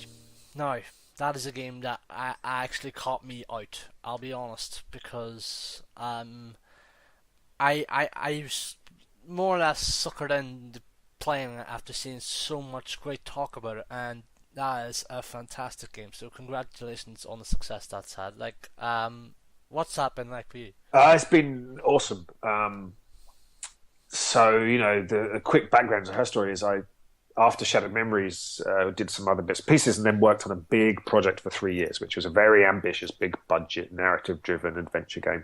Lots of very clever, ambitious things, lots of performance capture and all sorts of things. But that game got cancelled, and kind of then for a year after that was doing lots of other bits and pieces and pitches and things. But it kind of felt to me like, as I was saying, the market for stories that were of the type I'm interested in was rapidly diminishing or disappearing in terms of mainstream video games. So going indie and making her story was kind of my reaction to that. It felt like there is a moment where the digital platforms, the technologies available mean I can go and make a game, without a team of 100 people. And I will go and make a game that is, about a character and a story and a setting, and it's in a genre that is not the kind of thing I could make if it was a publisher-funded video game. And just sort of a lot of things we've been talking about, the idea of it being more exploratory, the type of storytelling. This is a type of storytelling with lots of subtext in it, lots of kind of character details. I'm going to go and make that, and I'm going to push it not as far as I can, but I'm going to take it in a direction which is doing lots of things that conventionally are not done, and just see if there's an audience for it. And if at the end of it, I release the game and it comes out and no one buys it, and I've lost X amount of money, I can probably live with that. And I'll have a game to show for it, and some people will like it. So for it to come out and do so well in terms of critically overwhelming response to it, quite humbling.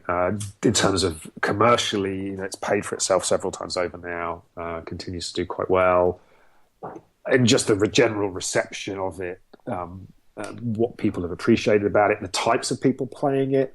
Like I just was on the plane coming back from doing an event in Helsinki and opened up the In-Flight magazine, and it was in there, as app of the month or whatever. So it's reached an audience beyond a traditional game audience, and they've liked it. It's resonated with them, so that's been really rewarding, as well as working absolutely for gamers. So it's, for me, ideal that it's been able to go out there and work for such a broad audience, and it's kind of proven to me that there is an interest in these kinds of experiences, these kinds of stories. So it's all been very, very positive.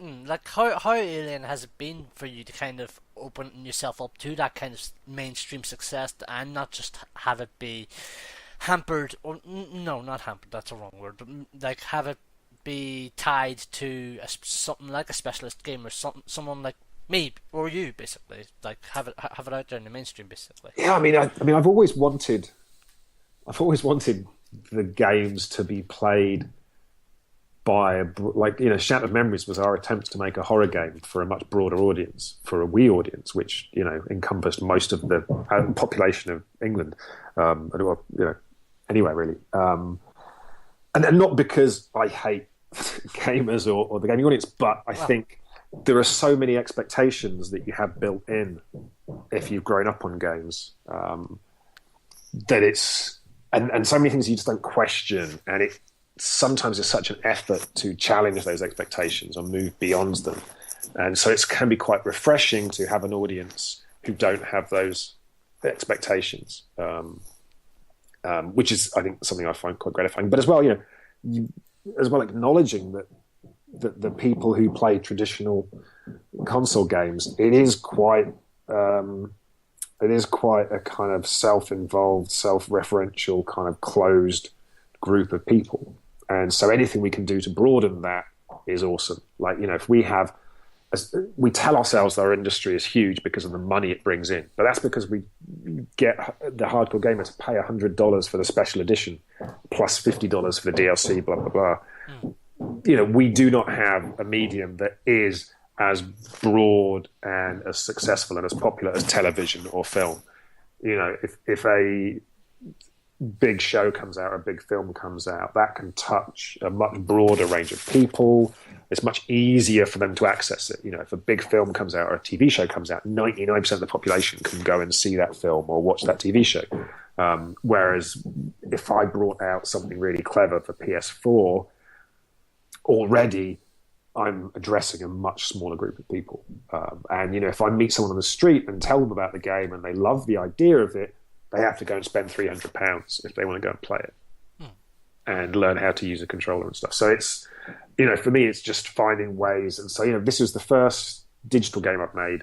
I think it's the first PC/mobile game I've made. And so that was a big part of the experiment for me. Was PC and mobile are the two most open platforms. They're the two most accessible platforms.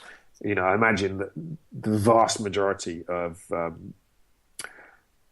people who might be considered by me to be in the audience for a game like this have access to a phone or a tablet or a desktop computer or a laptop of some sort. So, you know, trying to find ways to speak to that larger audience is fascinating. You know, things like smart television seem like a really interesting thing. I think in the coming 10 years or so, it's going to be really interesting to see if we find a way to bring that traditional games market together with this kind of broader market, the market that's being addressed at the moment with apps and things, or the market that doesn't even exist yet. You know, the whole range of people who are not downloading games on the App Store or whatever, but might end up having a smart TV and find their way into interactive content via that. You know, that's something that kind of gets me excited. That's something like the new Apple TV, basically, something like that there. Yeah, I mean, smart TVs and stuff and interactive TVs, it's clearly something is going to happen there at some point. At the moment, it's a very, you know, the market is all over the place, you know, in terms of what box you have under the TV. Is it in the TV itself? What's the marketplace? You know, that, I think it feels like it's a ways off that kind of settling down, or there being any one system that kind of dominates in the way that, you know, either Apple or Android do when you kind of look at handsets and tablets. I won't go into any spoilers because, like, it's still relatively fresh in people's minds, so I won't mention any spoilers. But I will say, like, I do love how open the game is to interpretation. Like everyone, like, I've seen NeoGaf, Twitter, and even once or twice on Facebook, like, blew up with theories on her story. Yeah. And certainly the interpretation of the end, anyways, like, was certainly that kind of interpretation that something you really wanted to see, like you wanted to do with her story, in terms of having those kind of people, like having those kind of fan theories kind of discussed elsewhere on the internet. It wasn't really in my mind, partly because I wasn't expecting the audience to be big enough to kind of fuel that kind of debate. I was seeing it more as each person having their own personal reaction to it, and that kind of being interesting, rather than it kind of being a big discussion around it. I was probably seeing it as being slightly less ambiguous, but mainly because I kind of was developing it and seeing it from that perspective. But the ambiguity I was going for was the extent to which people's imaginations and the order in which they experience stuff would create a different perspective, a different nuance to it. But I think most of the interpretations I've seen still contain the kind of core themes and aspects that interest me in the game. So I think that kind of works. But yeah, it wasn't the case that I was thinking I'm going to make, in the way that, like, I can imagine things like Lost are pitched to TV execs as this is going to generate social media chatter, right? This is going to have people questioning interpretations and things like that. That wasn't really my idea. The idea for me was, here is a scenario and a story that is going to be, the player is going to be, their curiosity is going to be fueling this. Their imagination is going to be creating the experience for them. And that's going to create an interesting personal angle on it. And it's going to be one that, you know, will have kind of shifts in their perception as they go through it. But yeah, I was very much seeing it as from the individual's perspective rather than, I think mainly I just wasn't imagining there would be enough heat, enough kind of interest around the game to fuel some of the kind of discussions that I've seen. So that has been essentially a pleasant surprise. Vivi Selfer, she is absolutely fantastic in this. Absolutely fantastic. And I was just wondering, like, what was that process like, trying to go out and finding someone for the role, like and finding Vivi? Well, the huge advantage was that the big project that I was talking about that I worked on, for that, the publisher funded a kind of large casting session for a lot of the roles in that. And Viva was someone that we met through that process and cast in kind of one of the key roles for that game. So I'd worked with her for about a year of kind of bits and pieces of kind of capturing. And I think every time we had a session, me and the other writer, we made her role even bigger because we just loved working with Viva, and she was doing such great things with her character that we made the character bigger and bigger and gave her more and more scenes. So when that finished, we kind of kept in touch. And when I started thinking about her story, she very early on was kind of in my mind as being someone that would be kind of perfect for the role, because I knew that we worked well together, and I knew that the kind of performance that I'd be looking for, where, you know, there'd be all this kind of subtext. I knew that Viva was very good at kind of doing very precise things with kind of her look or her hands, and but in a kind of nuanced way. So it just felt like very early on I had this idea that Viva would be perfect for this, and kind of reached out and said, here's roughly what I'm working on. Does this interest you? And she kind of said yes, and then slowly it dawned on her that she was the only actor and was carrying the whole game, but it was too late for her to back out. Of like her story as well, like it's very FMV driven. Like we've not really had a lot of FMV games basically over the past 20 odd years or so. It's been a long time, anyways. But as of this year, like, it's not a big renaissance. It's only been 2 games, but like it seems like we're starting to see games with FMV again, like her story and the new Need for Speed as well. Yeah, and Rock Band. You mustn't forget Rock Band. And Rock Band, yes, of course. I mean, I think you're going to see a lot more of video, just because I think the CGI has got to the level where publishers, if it's a game where it doesn't need to integrate, like with Need for Speed or Rock Band, I think you get to the point where publishers go, do you know what? The way we're approaching performance capture now, it's so intense, it's so expensive, it's so much closer to having to do a full movie shoot. And in some ways, it's actually more complicated. Why don't we just do a full movie shoot? Because there are so many production companies that do this, you know, that can do this cheaply and efficiently and know how to do this and can cast for it and everything. This is kind of a known problem. So I think you're going to see that a lot more in kind of the bigger budget stuff. But I think we should see more of it in indie things. There's the game Sibel that's coming out soon, has lots of FMV in it, because I think video as a kind of, you know, the kind of found footage Blair Witch angle on video as it being a kind of a cheap route or a cheap option for creating content that's kind of performance focused, I think should be something that ties in to the kind of the modern indie scene. I think we have a different expectation now on what games can be or should be, and I think that allows us to reassess the idea of an FMV game and actually come up with things which are different and more interesting. I think, you know, that initial push of FMV games in the 90s that kind of died off very quickly when 3D overtook it. I think, you know, there's so much unexplored or left over that I think we should see a video renaissance, because I think, you know, you think YouTube, Twitch, you know, the way that video is now integrated into our lives with phones. You know, if you turn on the evening news, you're not watching properly shot broadcast footage anymore. You're just seeing cell phone footage from what, you know, it seems like it's such a part of the texture of our lives now that naturally I think we're going to see more games reacting to that and incorporating it into themselves.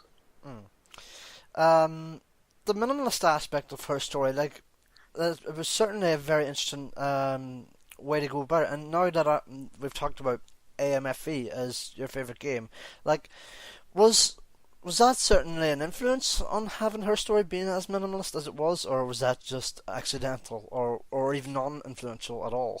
I mean, I think absolutely. I think when I was saying about, you know, for me, AMFV as an influence is something I'd be more and more aware of. And, you know, when I think back to the games that have influenced me, I keep coming back to that being a key one. And I think that sense at the time of that having very light mechanics, but the content itself being quite rich. And obviously, those text games very much exist in your imagination and use your imagination to evoke what's going on. I think that's something I've always kind of carried with me as being a kind of useful angle on games. So, and like I was saying, Her Story was a kind of attempt to go off in the opposite direction and do a lot of the things that don't make sense on a kind of large published console game. So, it was a game that, as much as I possibly could, was about evoking imagination, creating gaps and spaces for your imagination to fill things in. And as well, it was very much a reaction against what had become almost an inbuilt design instinct in me, which was to have lots of things to do and to embellish. And you see it badly in the kind of Ubisoft template, which is to have your core game mechanic and then tons of other stuff. And I've seen them quoted on this where they say, the other stuff doesn't have to be that good as long as there's lots of it and there's lots to choose from, right? So it's just this idea that a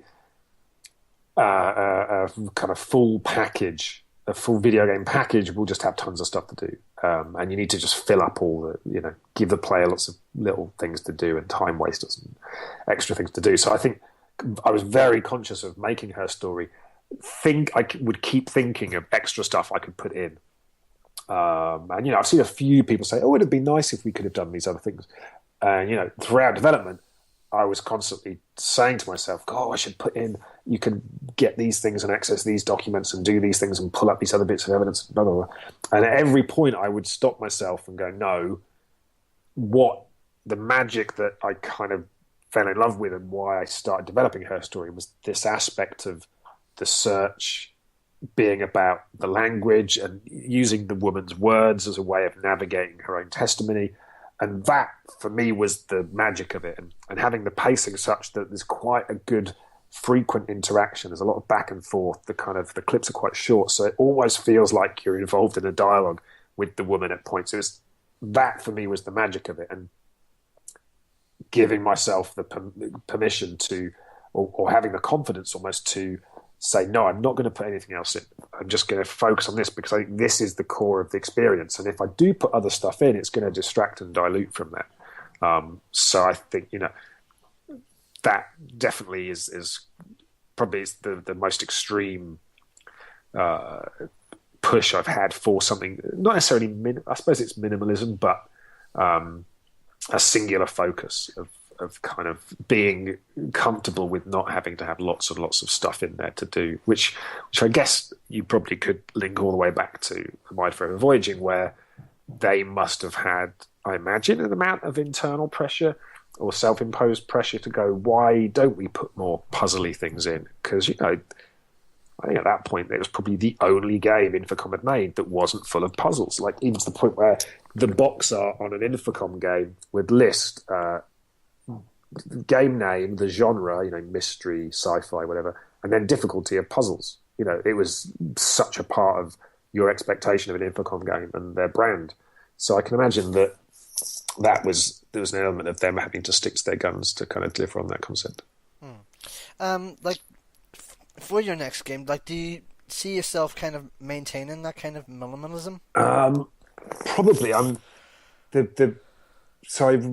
A lot of my plans for what I would do next were kind of very pragmatic. So most of them were essentially, if Her Story does okay or doesn't sell great, then my next game will be this. And it was, doing something more recognizable or more back to, hey, if you enjoyed Silent Hill Shattered Memories, you will directly enjoy this kind of thing. So having, now that Her Story has done so well and there has been such an appetite for it, and there is an audience to build on, I very much want to, so I don't want to repeat the trick, because I think I've had some requests where people have said, loved Her Story, give me another story in that structure, and I would eat it up. But as much as I can see that potentially working, I can't get as excited about that idea.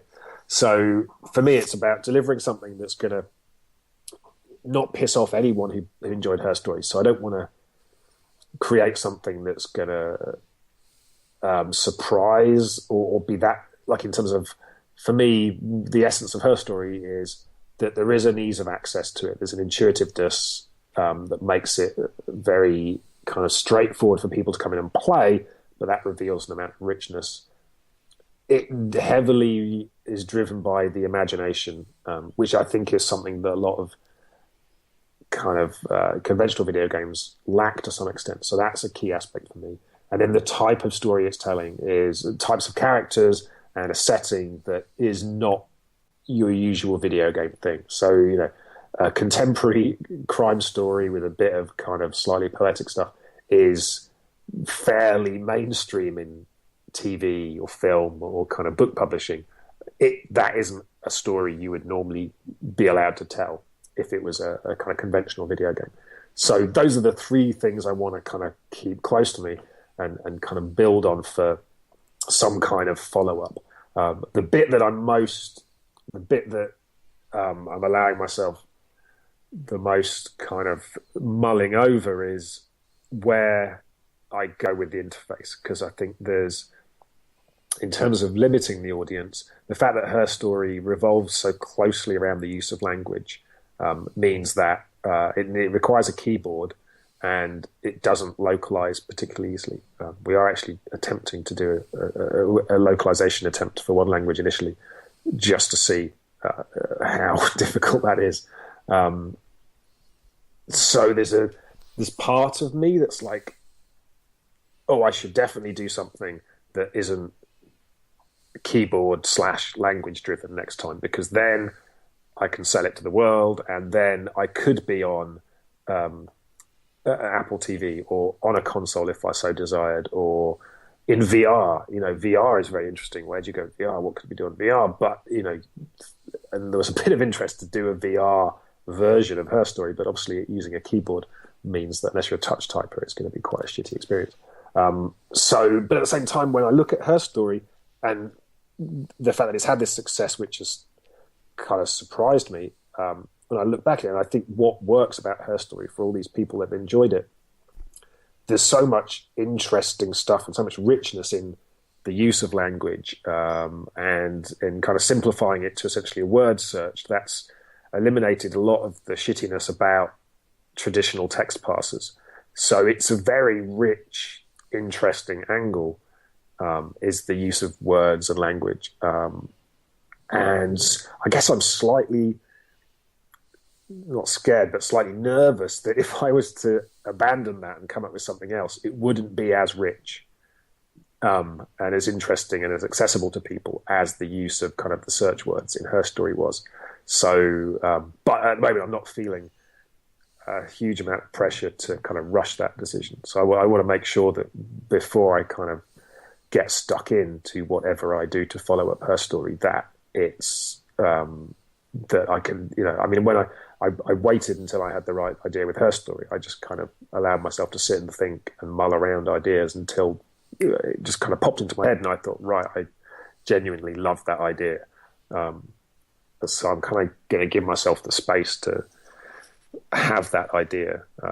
And yeah, as much as I'm aware of thinking of those ideas, there's the question of how the interface works. But in terms of what you're saying, minimalism, that I guess would come down to, the kind of ease of access, and not throwing in all sorts of spurious things. So I think it wants to still be something that people can, you know, download and start playing and think, what is this? This is strange. What's going on? And then very quickly kind of get a hang of it, and then kind of find that there's a deeper experience waiting for them beyond that.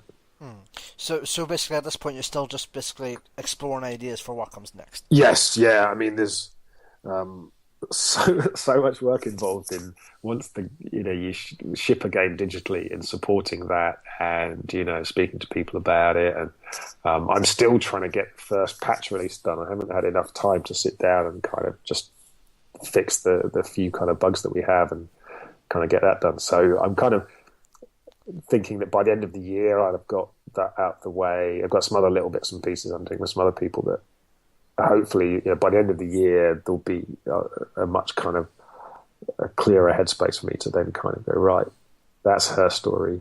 That was last year. Now let's kind of figure out what's next. I mean, a lot of her story was initially developed with me sat in my garden in the sun. I think it was April of 2014.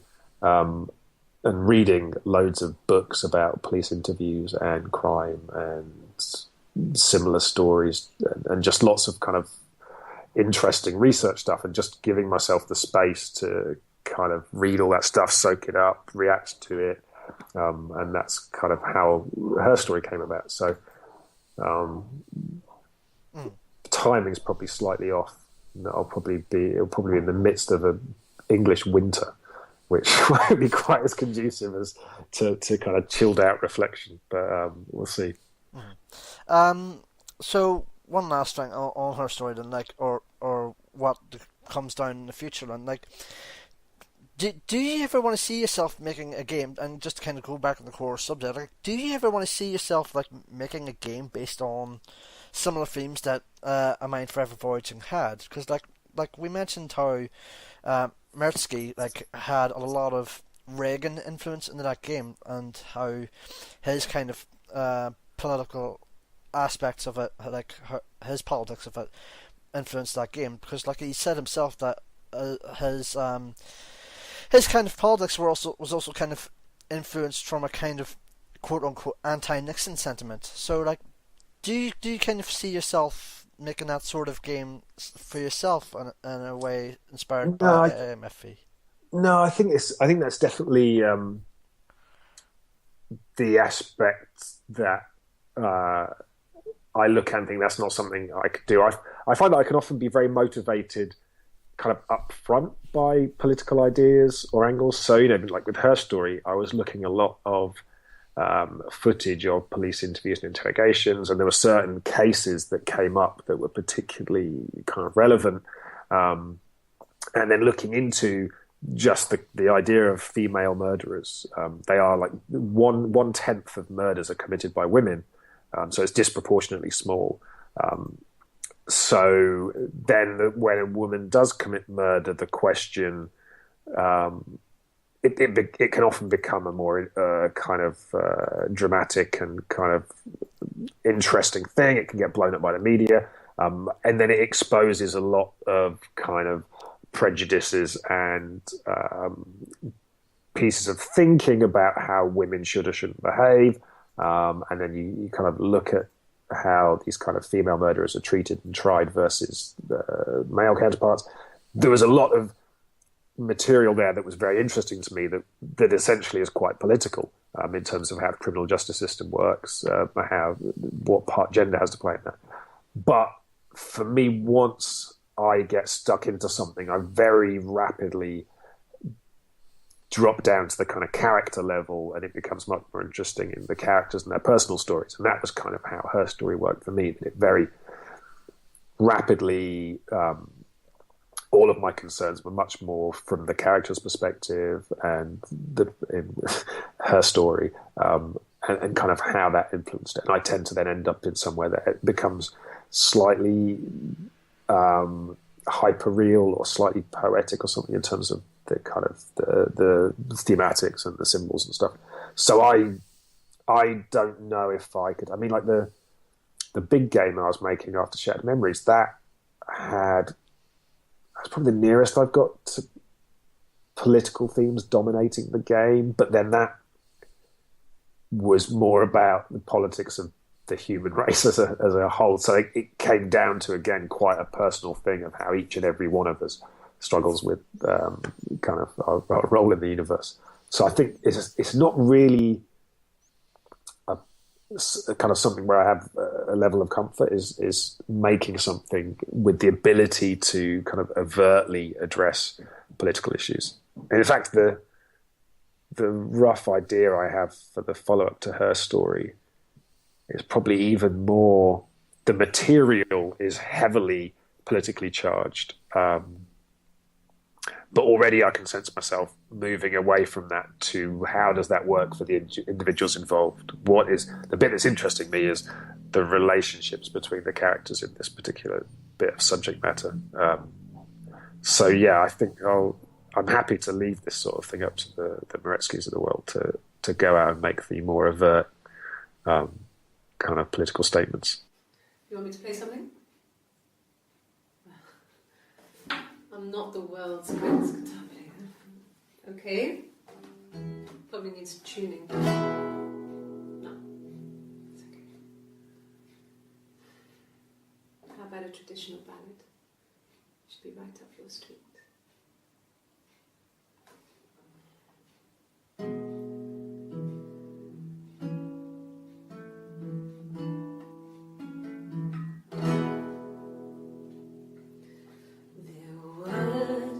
Sisters came walking by the sea.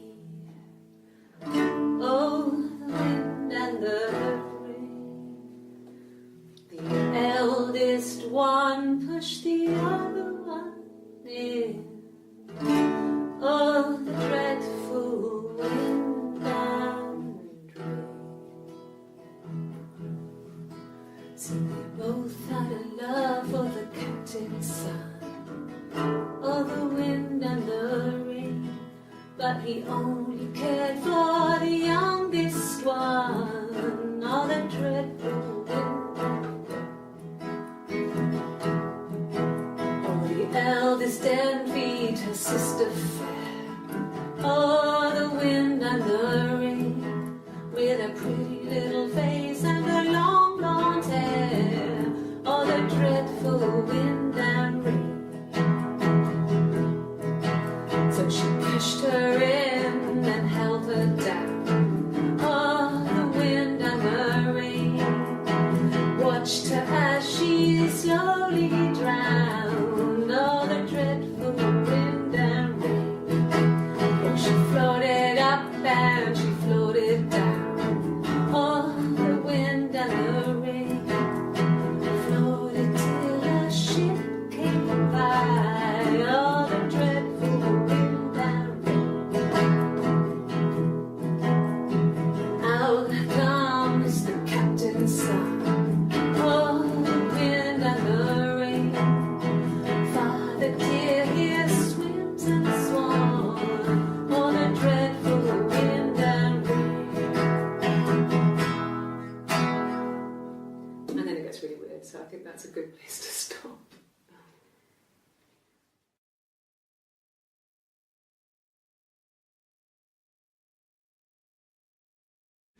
Every victory for human freedom will be a victory for world peace. So we go forward today, a nation still mighty in its youth and powerful in its purpose. With our alliances strengthened, with our economy leading the world to a new age of economic expansion, we look to a future rich in possibilities. And all of this is because we worked and acted together, not as members of political parties, but as Americans. My friends, we live in a world that's lit by lightning. So much is changing and will change, but so much endures and transcends time. History is a ribbon, always unfurling. History is a journey. And as we continue our journey, we think of those who traveled before us. We stand again at the steps of this symbol of our democracy, or we would have been standing at the steps if it hadn't gotten so cold. Now we're standing inside this symbol of our democracy. Well, if people listening to this and they haven't already played Her Story, they should definitely go and check it out. It's on iPhone, iPad, PC, and Mac. You can get it on Steam, Humble, Good Old Games. You can get it on the App Store. You can go to the website, which is www.herstorygame.com. Find out about the game there. You can follow me on Twitter. I am Mr. Sam Barlow on Twitter, and that's it. Then just hold tight for whatever comes next, and however long it takes me to complete that. If I don't fall into the kind of indie trap of the next game, the scale, ballooning out of all control, because I'll be so cocky and full of the success of Her Story. I'm hoping it won't. The difficult second album, so to speak. Yeah, it's like Mike Mithell says, when people talk about his difficult second album, it's in effect his 15th or 16th game. Because that's the kind of the weird thing of, I thought that generally, as much as I exist as an idea in other people's heads, that would be associated with Shattered Memories. But because that game doesn't have my name on the box, and it's a whole different world when it's an indie game, and again, just like the way social media works now, where that game is associated with me and people can directly then hook up on Twitter and stuff, it's very different. So yeah, that, her story has established itself for most people in the world as being the first time they've heard of me or my games. So yeah, it will be. Yeah, it's less about difficult second album and more just I don't want to squander the kind of audience that I found with her story. A lonely president paces the darkened halls and ponders his struggle to preserve the Union. The men of the Alamo call out encouragement to each other. A settler pushes west and sings a song, and the song echoes out forever and fills the unknowing air. It is the American sound. It is hopeful, big-hearted, idealistic, daring, decent, and fair. That's our heritage. That's our song. We sing it still. For all our problems, our differences, we are together as of old. We raise our voices to the God who is the author of this most tender music. And may he continue to hold us close as we fill the world with our sound in unity, affection, and love. One people, under God, dedicated to the dream of freedom that he has placed in the human heart, called upon now to pass that dream on to a waiting and a hopeful world. God bless you, and may God bless America. Thank you.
I was more open to just going into a shop and looking at a game and be like, you know what, I'll give that a shot. I don't necessarily care too much about the reviews or whatever. I'm just gonna, the box art looks nice, it sounds kind of cool, I'll give it a shot. It wasn't just, here you are, fighting some monsters, have at it. There was a backstory and infrastructure and politics and, I don't know, drama. It was just amazing. I love the way game designers take a thing from the real world and turn it into a game system. And dating and romance is something that I'm interested in an academic sense. And I love the way that Kitty Powers Matchmaker has interpreted it into video game mechanics. Like, they're just different parts of my personality coming through in different ways that are hopefully tonally consistent in their own individual rights. So to me, it just feels like different aspects of my personality, but I can completely understand why it would seem like a big tonal shift.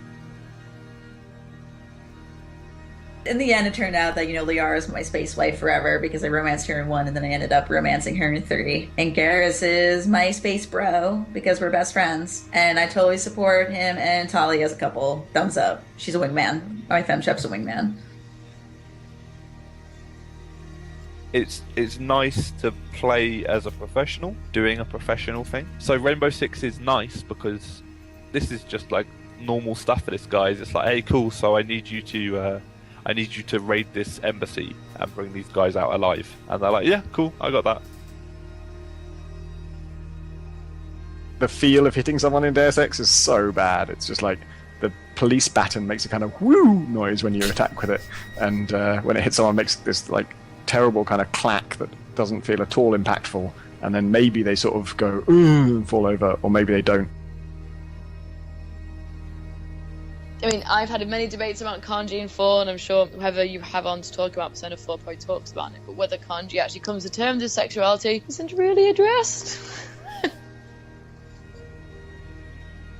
A Silent Hill game for me requires, a photoreal look. It requires performances and an emphasis on that kind of aspect of storytelling that is of the highest quality. Will always be a few people that just go back. They'll go back to that part of the Louvre, or the National Gallery, or they'll go back to Greece, to that one place, or to these dunes. They'll go back to that place and they'll just be there because for them it's meaningful. And Journey is a place like that for me now.